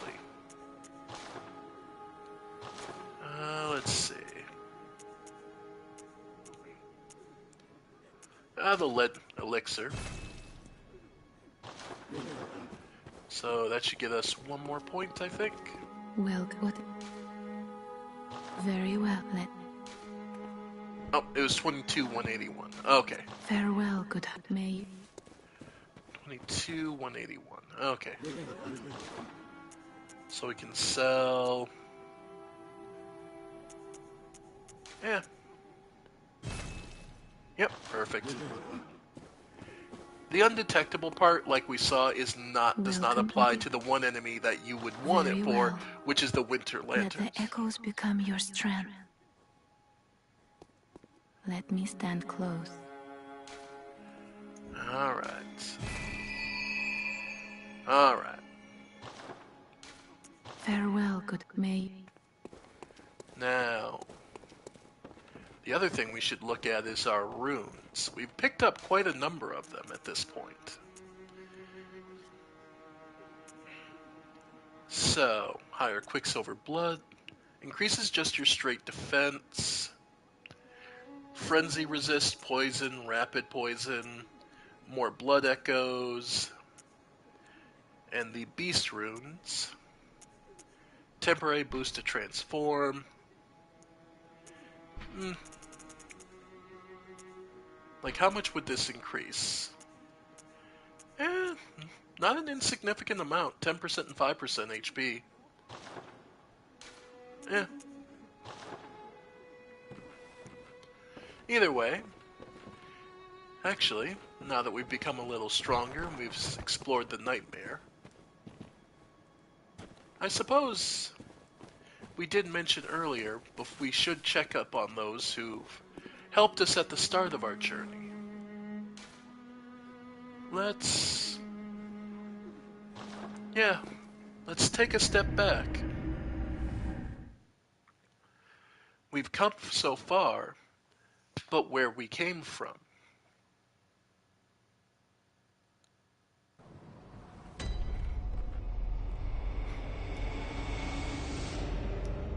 After all, the night has grown deeper. Let's see. Start with one of the first people we met. You still there? Oh, hello. You made it. Find any survivors? Or only beasts? Tell anyone who's human about Yusefka's clinic. I will take proper care of them. They're in your hands. And soon, mine. This is why we kind of avoided it, as Yufska's clinic seems to be... She doesn't seem to be quite on the level. If you find anyone who's still human, send them straight to Yusefka's clinic. You can assure them there's no place safer. Please.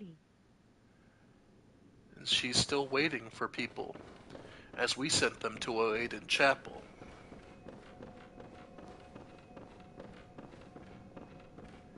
And to think how far we've come when the humble little werebeast here became us problems.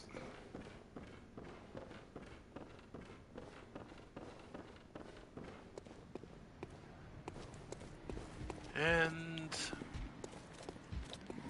things have progressed. The roads are darker. But all the same.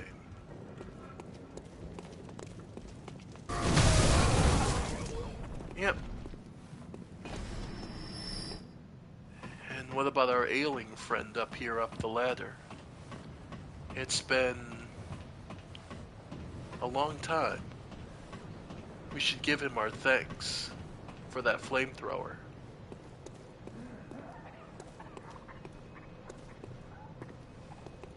Have I heard of Bergenworth? Afraid I can't say that I have. The locals aren't apt to share any local history. I'm afraid I may not be of help for much longer. You've been plenty help, my friend. You've been of plenty help. And still, rest well, take care of yourself. And may at least if it ends, at least let it end peacefully.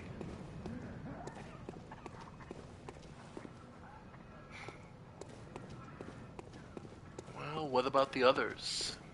The people who laughed and mocked us for being outside.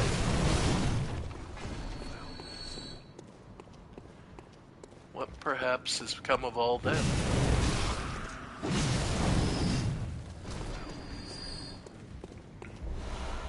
Perhaps their tune has changed now that the night's grown deeper.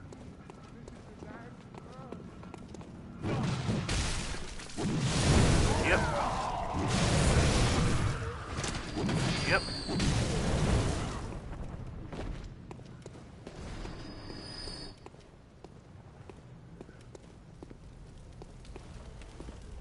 Let's see.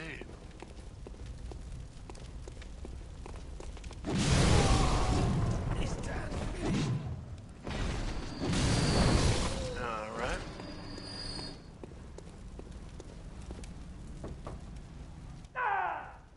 Stop. You stop right there. Not an inch closer.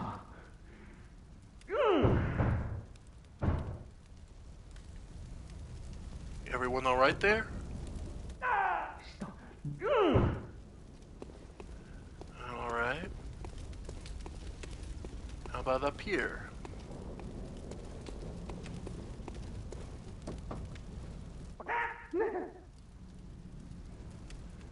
I see.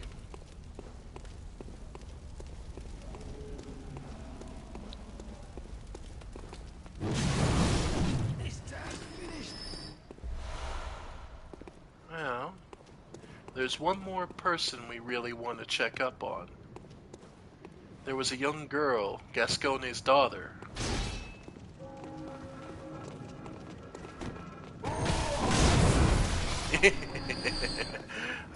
Boomhammer never stops being satisfying. Yep. Alright.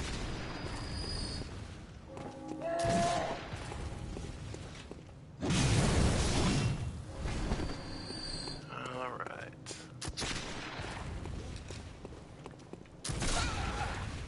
Yep. There we go. Come on, puppy.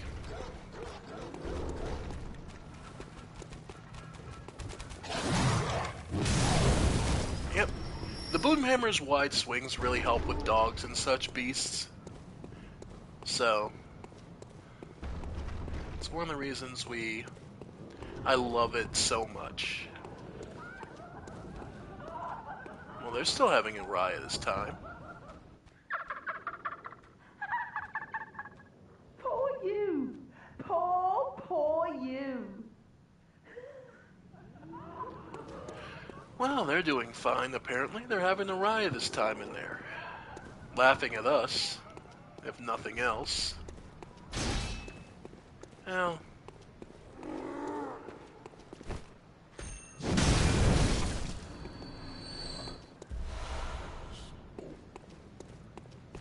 yep. Let's see.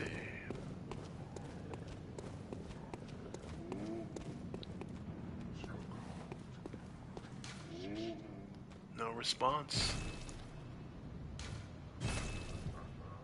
There's no one there. Let's see. That's unfortunate. So where did... She didn't go after... The worst option would have been if she left, but... Then what? Where would she go? In a night like this, a young girl, a child all by themselves? Yep. What could you possibly... There's no way that ends well. We're barely surviving some of these areas, and we're a grown adult.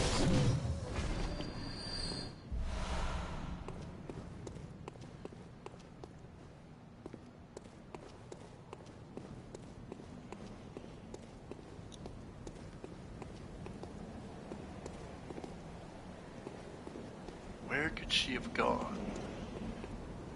There's no sign of anything here, and these would have ripped her to shreds.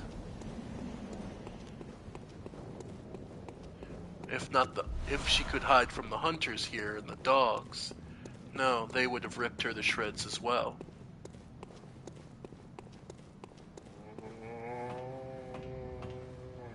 But this way, this person...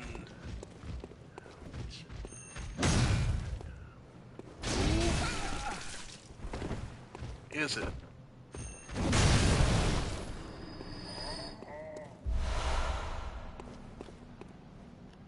Yeah, he was pretty distracted by this. I could see a young girl slipping by him unnoticed. Nothing. Not a single response.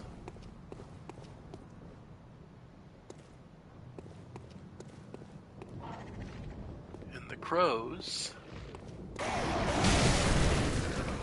Yeah. A young girl being scared by the crows may be able to slip past them.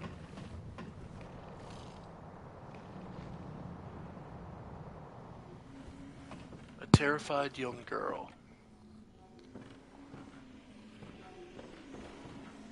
She comes down here to see these horrors, these broken creatures. Looking for her father, slain by our own hand. Not that she would believe us. Maybe she's slowly, quietly advanced.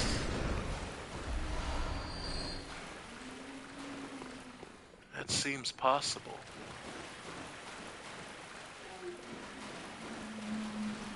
And these broken creatures are slow enough.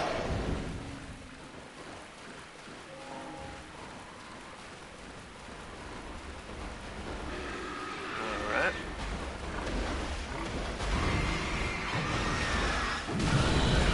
Yep.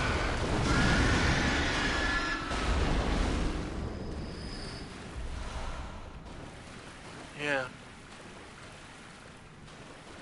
But there's no way she could have survived, gotten this far, right?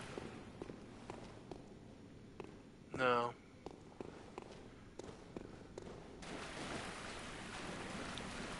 She's gone somewhere.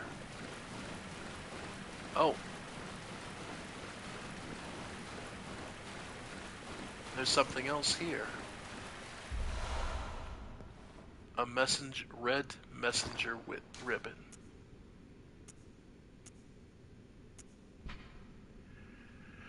Red ribbon that messengers are oddly fond of.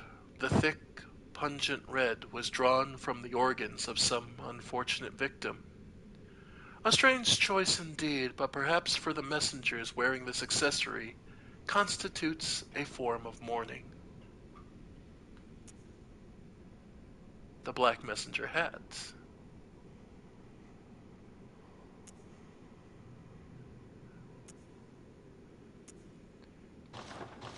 So yes, the girl made it down and away. All the hunters would have scared her too much.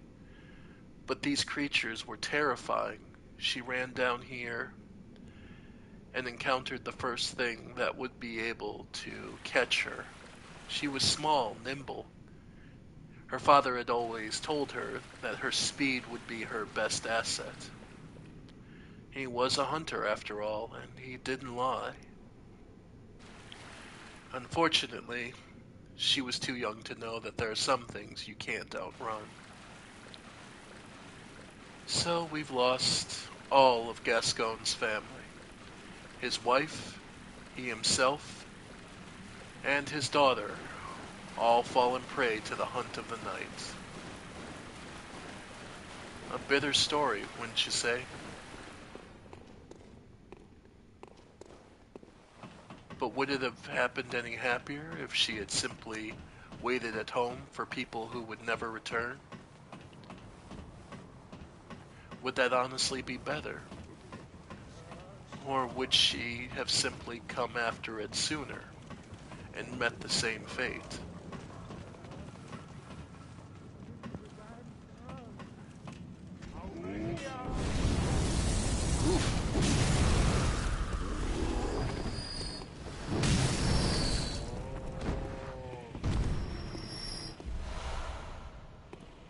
The fate of Gascoigne's family is one of the trademark tales of this game, and is one of those bitter stories, but that is all the more necessary to be told, because it sets a somber, chilling tone of there is no there's no, and then everyone lived happily ever after in this place. In truth, none of the Souls games have that, really. Even the happiest of stories I could tell, well, end in tragedy on some level.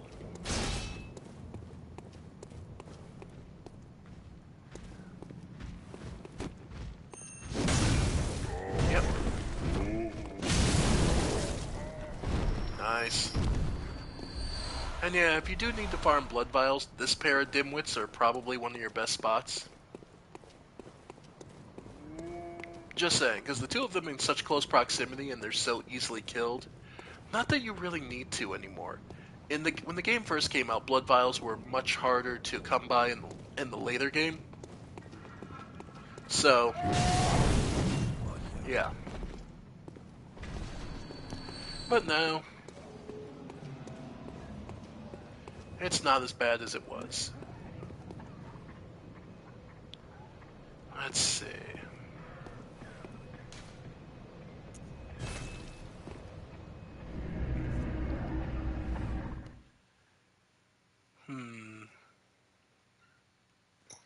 Trying to think. With the time we have left, I suppose deeper into the Hunter's Nightmare, or... Oh, let's finish up the Frontier. Or at least show what the ending is.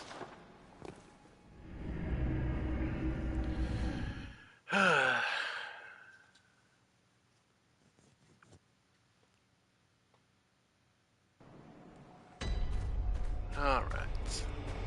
And with the shortcut now activated, we now can get to... Nice. We can now access...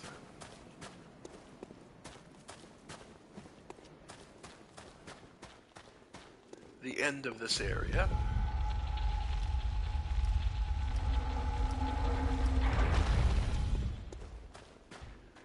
Alright.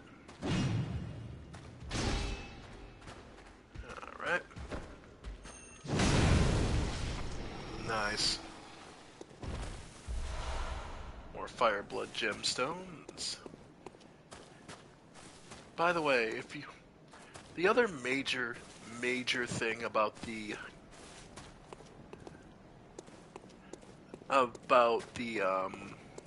winter lanterns that make them such a pain is they aren't considered bosses. They are, in fact, regular enemies. So if I went back up there, the Winter Lantern, yeah, she's back up there. Yep, you can see her in the distance moving at 20 frames a second. They're considered regular enemies. And that, ladies and gentlemen, is one of the most terrifying facts about them. They just will return, and they are such of a dangerous threat. And of course, you can expect a boss fight. This one is a little unique, though. Ladies and gentlemen, we get the chance to fight Amygdala. That's right. One of these godlike entities that could have killed us so many times. Yeah. It's 6, was it 8 arms? Yeah. Now, one of the biggest problems with this fight is the lock-on location. Simply put, Amygdala is either can only be really hit on its head, which isn't easy to do.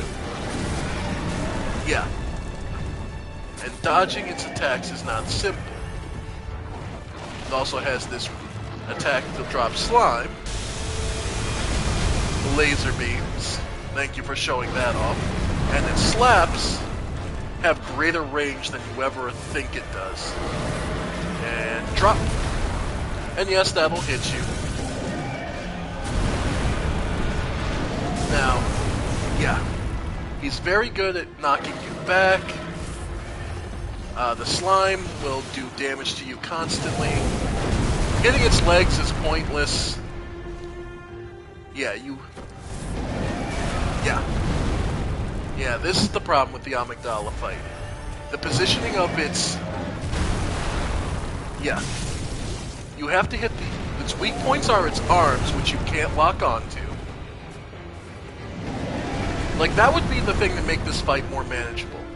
If you could lock onto an arm to hit it consistently, yeah, that'd be great. There are a couple weapons that work pretty well against this one, though. Yep. Yeah.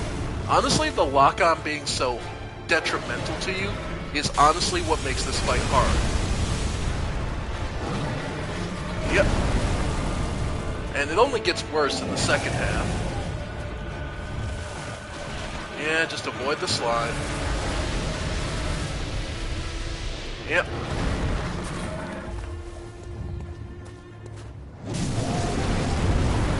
I've only... Like, the problem is also... I'll be perfectly honest, this fight is almost not worth it. If I'm perfectly honest. Yeah. Yeah. Yep. Alright. Get out of the laser beams. Yeah. Yep. Yeah, and its little temper tantrums. Yep, it's phase 2. Yeah, now it starts spreading that crap around. Yep, and now he starts adding shockwaves to it for the next phase. Yep. Yeah. Yep. Watch your stamina. Yeah, because its swings are always more than one. Yep. So it can catch you pretty easily. There's temper tantrums start. You can get in afterwards. And now it starts doing these. Yeah. Again, the shockwaves after the fact are... There we go. Shockwaves after the stomps are... Well, they're gonna catch you more often than not. Yep. And that's when you can get in. Nice. Get back out. Yeah, this is a dance of getting in, get out, get in, get out. Nope. Yeah, those shockwaves will catch you and hit pretty damn hard. Learning this fight is a pain. Alright, now he's going to start shaking around so it's a wider area to deny you movement.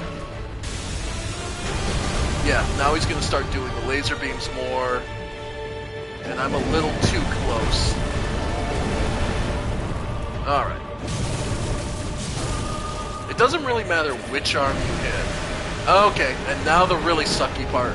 He just ripped off his own arms, a reference to the last giant in Dark Souls 1. And now uses them for increased range. Yeah. Because that's what this boss was missing. Range, right. And note, hitting the arms he ripped off does not damage his health bar. Note. And here, where he starts doing rapid-fire versions of his laser beams. Yep. Okay, tried to get it. Second, and now. It's about a half a breath that you get before he lands again. Alright, get away, because he's about to spread it all over. Yeah, amygdala. Yeah, now this version, yeah. Yeah, getting his arms, yeah, sucks. Yeah, and I'm only getting his leg there. Half a breath. And try and get the head. Yeah, no. Yep. Yeah, because his range, range was what this guy was missing. Yep. Alright. Though he can still use the goddamn shockwaves through those arms. Alright. Alright. Alright, managing to get some damage in. Yep, and now he starts shaking, so let me get back away before I start walking on that slime crap. Okay. Get away from the laser beams. Yep. Stomp, stomp, stomp. Ah. Yeah. Yeah. Half a breath. Yeah. As you can tell, I fought this a couple more. I had to fight this one a lot to get used to him. That's how I know his movements so well. Half a breath. Ah, got a head hit that time. Alright, get away from the slime.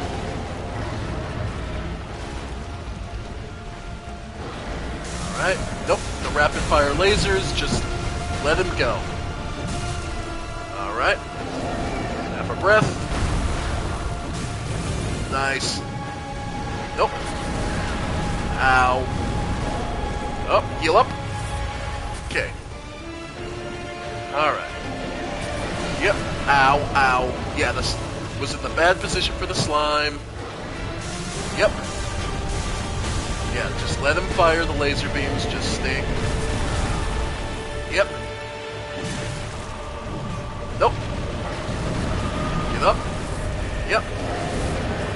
Alright, half a breath, got it. Alright. Half a breath, got it. Okay. Yeah, he's getting... Alright. Yep.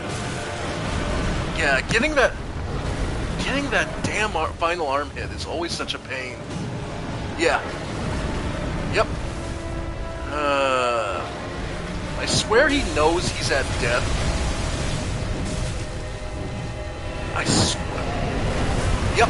And the shockwaves. Get the head hit. Got him.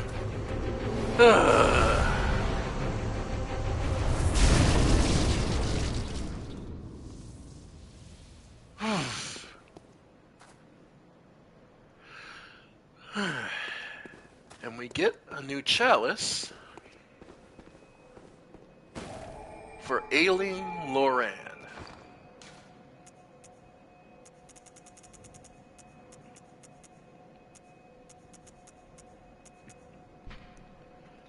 A chalice that breaks a labyrinth seal. Loran is a tragic land that was devoured by the sands. The tragedy that struck this ailing land of Loran is said to have its roots in the scourge of the beast. Some may have dreaded the extrapolation that Yharnam may be next. Note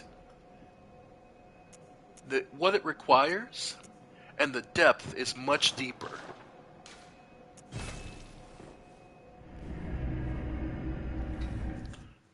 But yeah, that is the amygdala.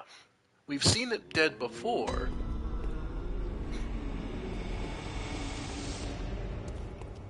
Welcome. What is it? Very well, let me... So... Alright. Farewell, good... May you find... There we go.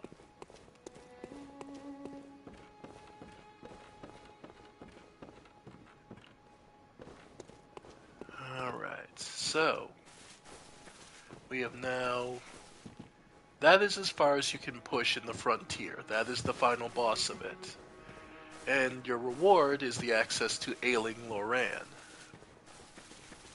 But of course, that also requires materials we don't have. The Hintertomb would be our next one, technically. But so, we've missed it somewhere. Or at the very least, we've gone too far. Oh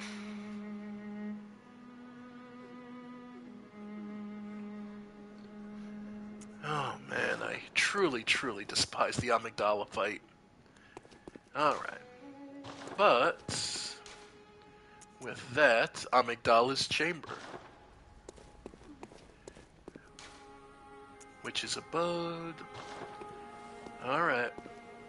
So I suppose we just need to get through the woods.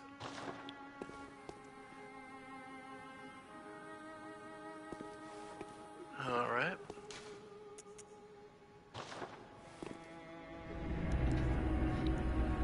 I think we've seen most of what... I'm trying to think. I think we're outside of the DLC stuff, which, again, you don't have to do right away. That is just extra.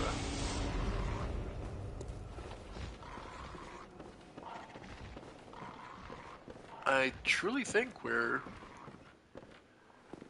Yeah. I'm trying to think if there's anywhere else specific we need to go, but... There's places we can't get to just yet.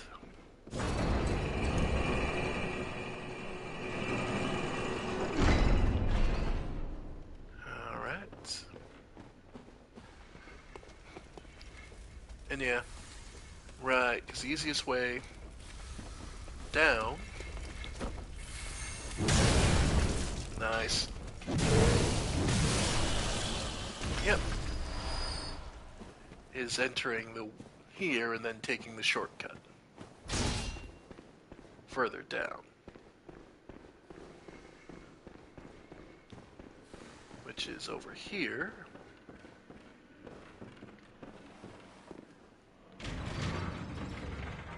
Which will get us to the Shadow of Yharnam boss fight.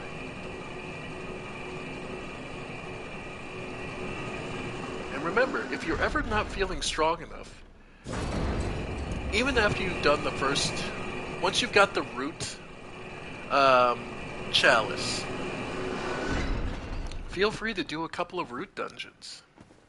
It won't take you long, and it will probably get you straight through, get you a couple levels, and get you enough strength to get through. Yep. And you don't need, like, the boom hammer or anything.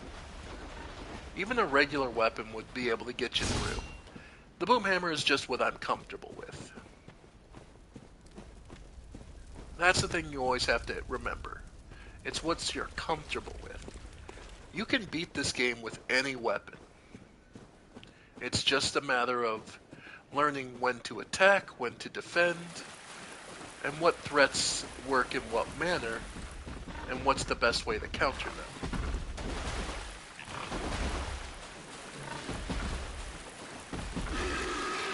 Alright, going for the charge.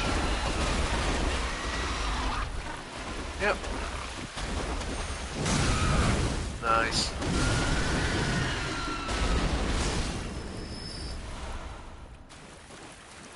Yep.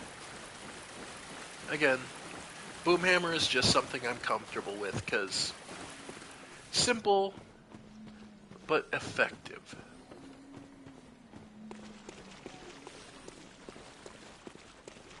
And don't care about the mudmen, so I come up here. So I can bait the pig out.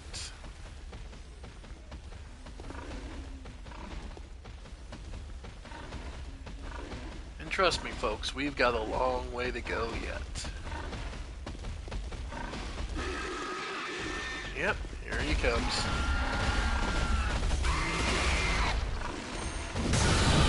Nice. Hammer blow into the drop attack. A nice damn lethal combo. Then you prep it and move on to the next enemy. Powder Kegs had a hell of an idea. I'll give him that. Alright.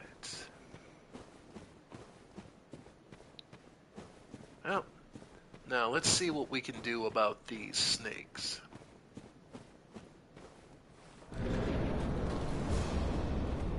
Alright. Yeah. There we go. In this case,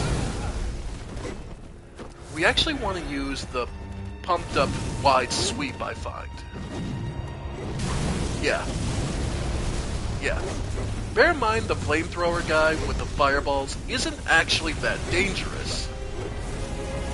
Like, his individual shots don't hit much. Don't hit for much. Alright.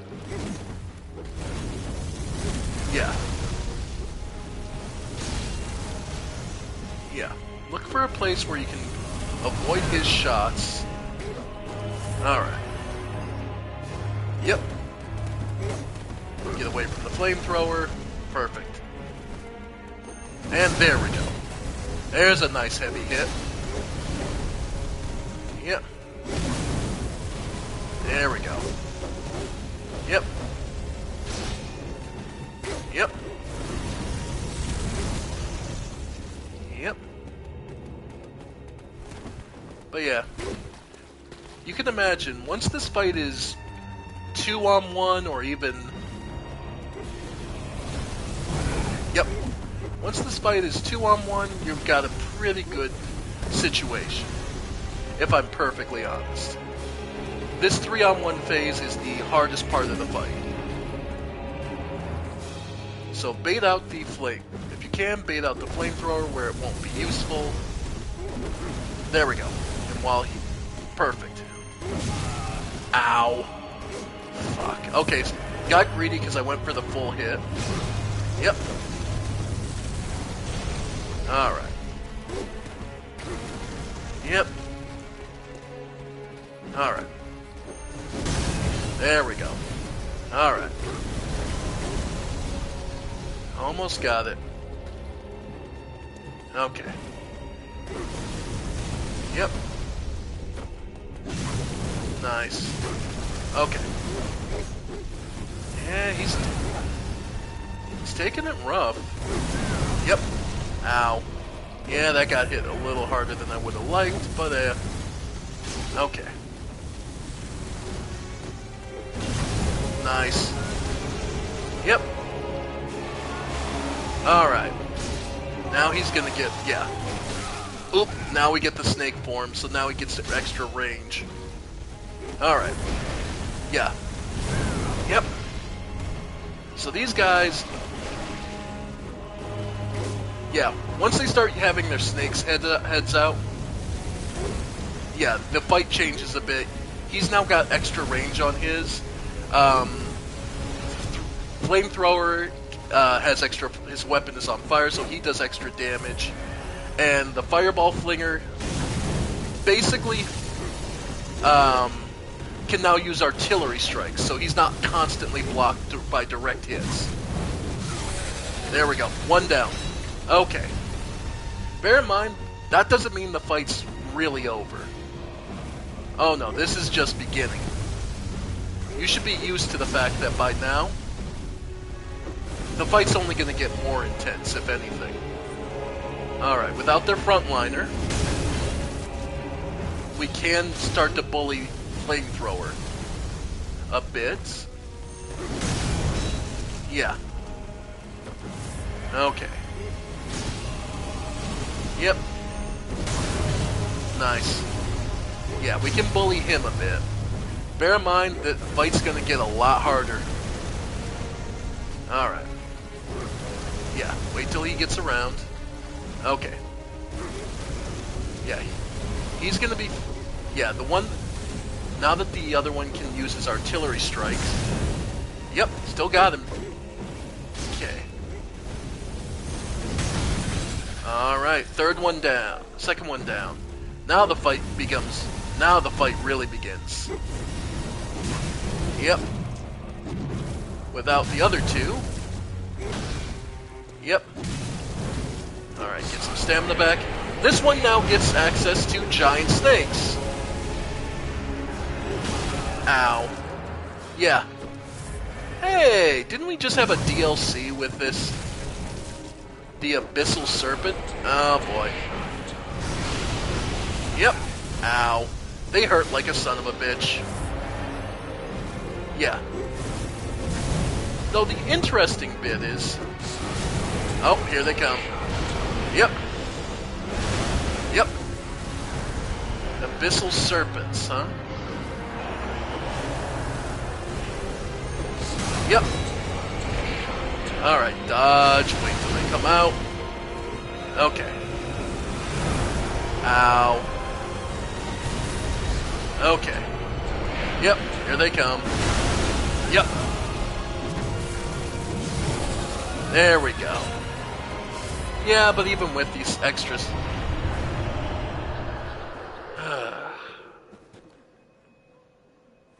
Light the lamp.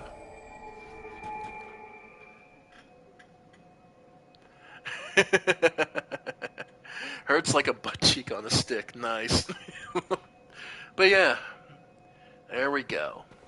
The 3 down.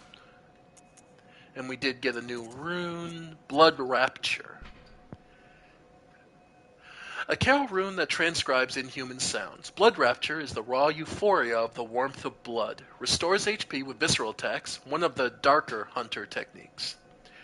This rune resonates with the servants of the Queen, carrier of the child of blood, who yearn for their queen's blood with little hope of requitement. For them, they find solace in blood rapture that serves as a surrogate for that desire. This is the first time we're hearing mention of a queen, carrier of the child of blood. A queen who carries a child of blood. Well, we'll have to learn more as we advance. But... Oh! Nope. And here we see a person mixed with some kind of bug.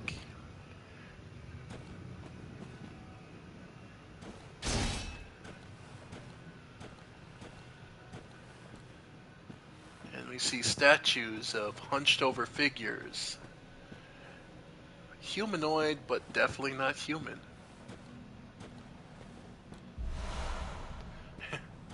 Well, if any place was going to give you madman's knowledge, it surely would be here in Bergenworth. We've heard about this place aplenty. The Bergenworth Spider, the Bergenworth home of the most secrets and where the research for so much of the healing church's blood came from.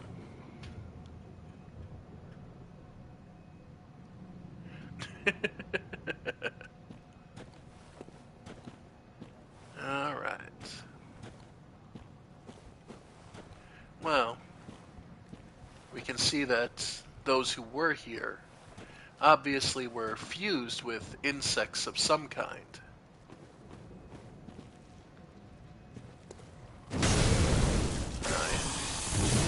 Yep. Yeah. Yep. Ow, ow, ow, ow, ow, ow, ow. Come on, get off me. Yeah. Note that they inflict frenzy.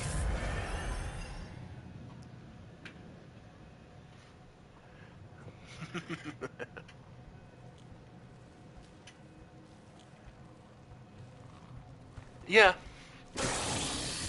Yeah, I have actually. I've not platinumed it, or at least not on the. When I was playing the game, platinums weren't a thing. That's always the thing. It's like I played this back on the PS4 before before the trophies really were too much of a thing. So I would have platinumed it, but I'm not that butthurt about it.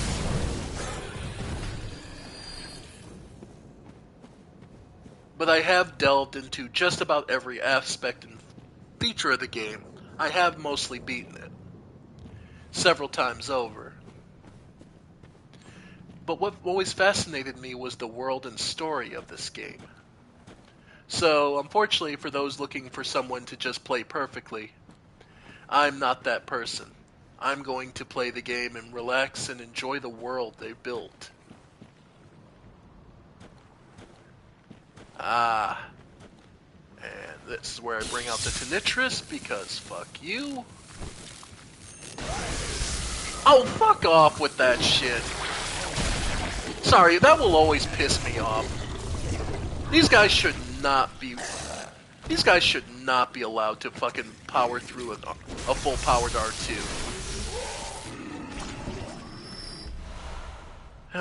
That will always piss me off. Arcane Lake, which I believe just gives you arcane defense. Alright. But yeah. Yeah, that will always piss me off, is those guys. Alright. But we've made it around to the side of Bergenworth. And canonically, and yeah, door doesn't open from this side. Canonically speaking, at least for the main game, this is the only place you encounter this one enemy. There's one enemy you encounter here and nowhere else. You can see it in the distance right now. Yep. Here come the bugs. Nice. Yep. Yep. Alright. Nice. Yep. Alright.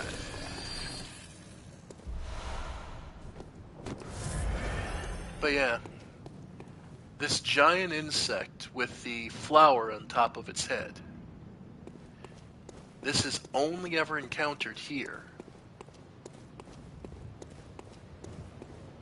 The main game, this is a one-time unique enemy. You'll find it all the time in the Chalice dungeons.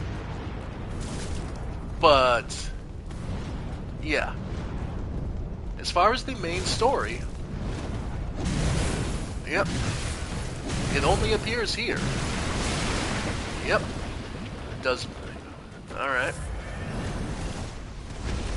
I believe that's a grab, believe it or not. Nice. Yep. Yep.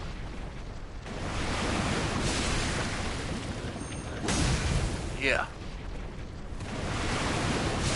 It is kind of funny that this thing gets chained like that. Pretty easily. But, that it does.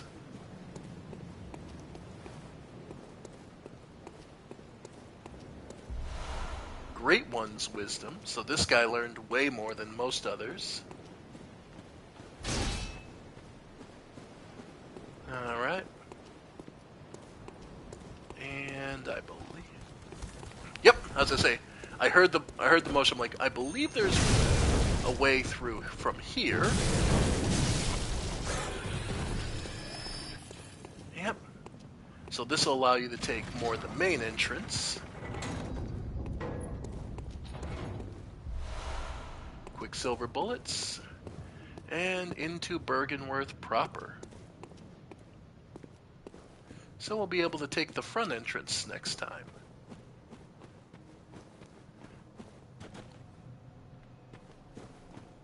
Problem is, I am down to 1 blood vial. How many do I have in... Yeah, we'll bring Adela's blood, why not? We have to use it up eventually anyway. Let's see. What am I thinking of? Yovska's... Yeah. Nah, we're good. Forgot I had the Yovska's here. And the proper School of Bergenworth.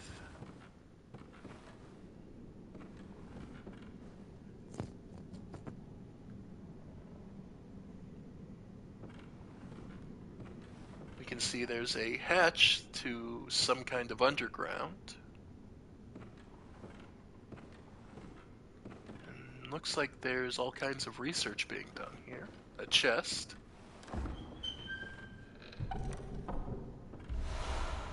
Pearl Slug. I believe that's another ritual material. Yeah. Of all the strange life forms that reside in the nooks and crannies of the old labyrinth, the slugs are clear signs of the left behind great ones.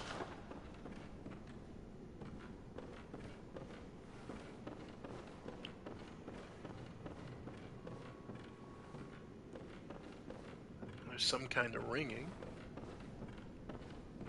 We can open this door if we want, just to give us another shortcut in. And...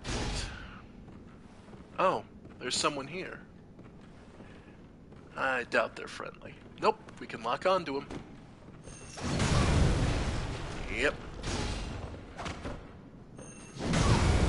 Yeah, and they're using the whip. Nice. Yeah. Yeah, there's the really punishing ability they have. Yep. Yeah. That being used, the tentacles being used as a counterattack is actually one of the most devastating they can do.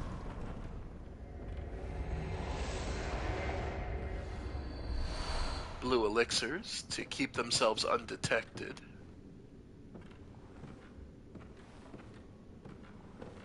Ah.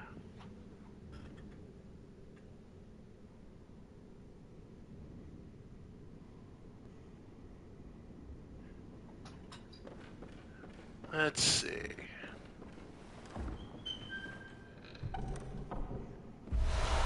And we get, the student set.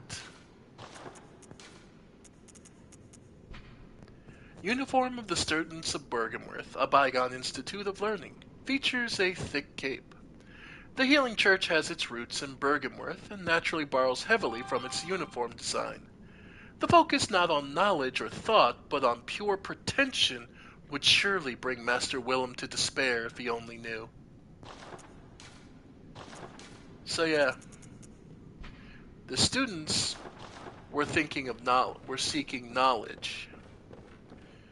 But the Healing Church,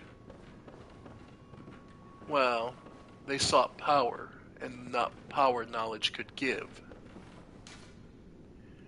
When the red moon hangs low, the line between man and beast is blurred, and when the great ones descend, a womb will be blessed with child.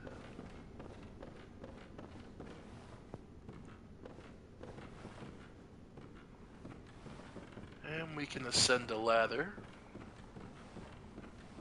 to the upper areas of Bergenworth.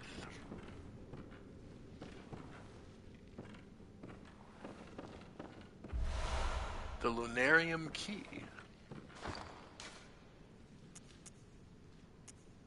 Key to the Lunarium facing the lake, Bergenworth's second floor. In his final years, Master Willem was fond of the lookout and the rocking chair that he kept there for meditation.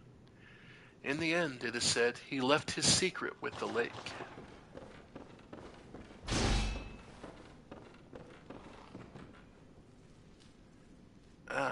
Another one. Another ambusher. But as long as you know he's there, not so horrible. Yep. There we go. Yep. Yep. Nope. There we go. And what's hidden up here? The empty phantasm shell. I forget. Yeah. Empty invertebrate shell that is said to be a familiar of a great one. The Healing Church has discovered a great variety of invertebrates, or phantasms as they're called. Shells with slime still harbor arcane power and can be rubbed on weapons to imbue them with strength. Basically, this is something that allows you to buff the attack of your weapon. So, if I'm not mistaken, but I don't know if it works on top of... it does require, 15 arcane, and we're at 25, so we're fine for that. Yeah, no, it doesn't work on the boom hammer or the Tinnitrus, if I'm not mistaken, yeah. Has to be a weapon that doesn't have an elemental alignment all on its own. So you're basically adding attack. So if I use, like, the Hunter's Axe, that would give me plenty. And we needed to come up here to get the key.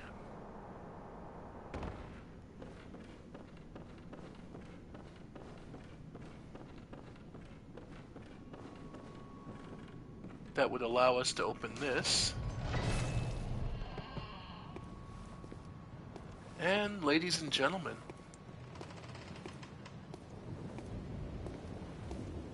Master Willem, the master of Bergenworth, who studied and researched all they found in the labyrinth and catacombs beneath Yarnum.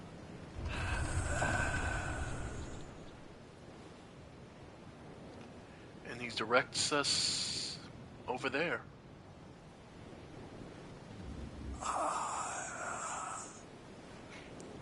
He's unable to speak anymore. The strength has been robbed from him.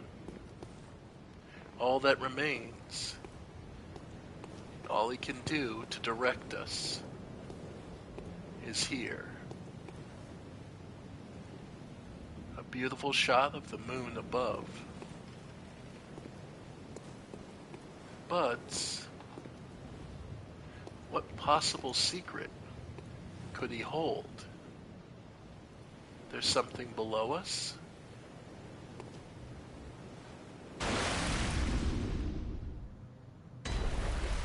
The Moonside Lake.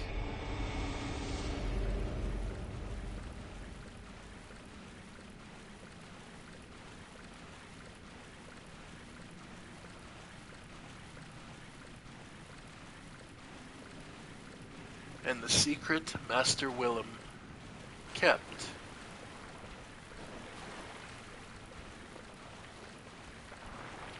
was his connection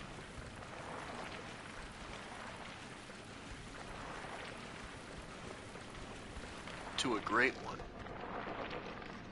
or at least something decidedly unhuman.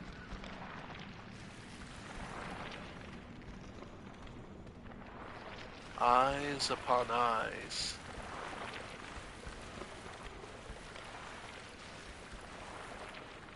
Covered in these plants. Wow. Now we know. Bergenworth's secret to their understanding is that they were guided by something that knew what it was, that knew the secrets. They studied they studied from something greater than themselves.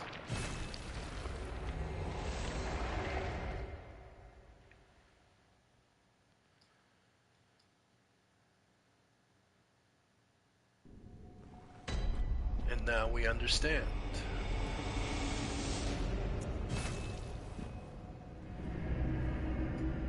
Bergenworth succeeded in contacting something otherworldly, and then started to learn from it.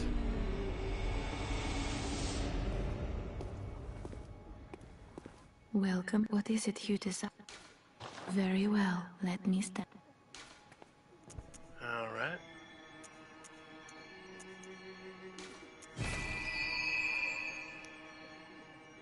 Alright. Farewell, may you... So, we have seen the end of the frontier and reached Amygdala's chamber.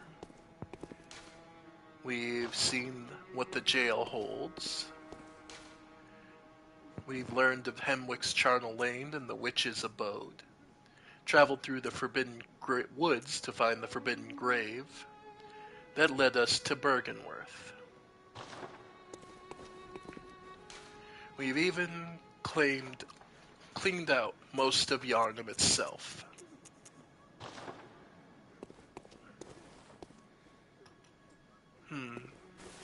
I won't have time to engage the next part. I'm running low time before I have to go to work.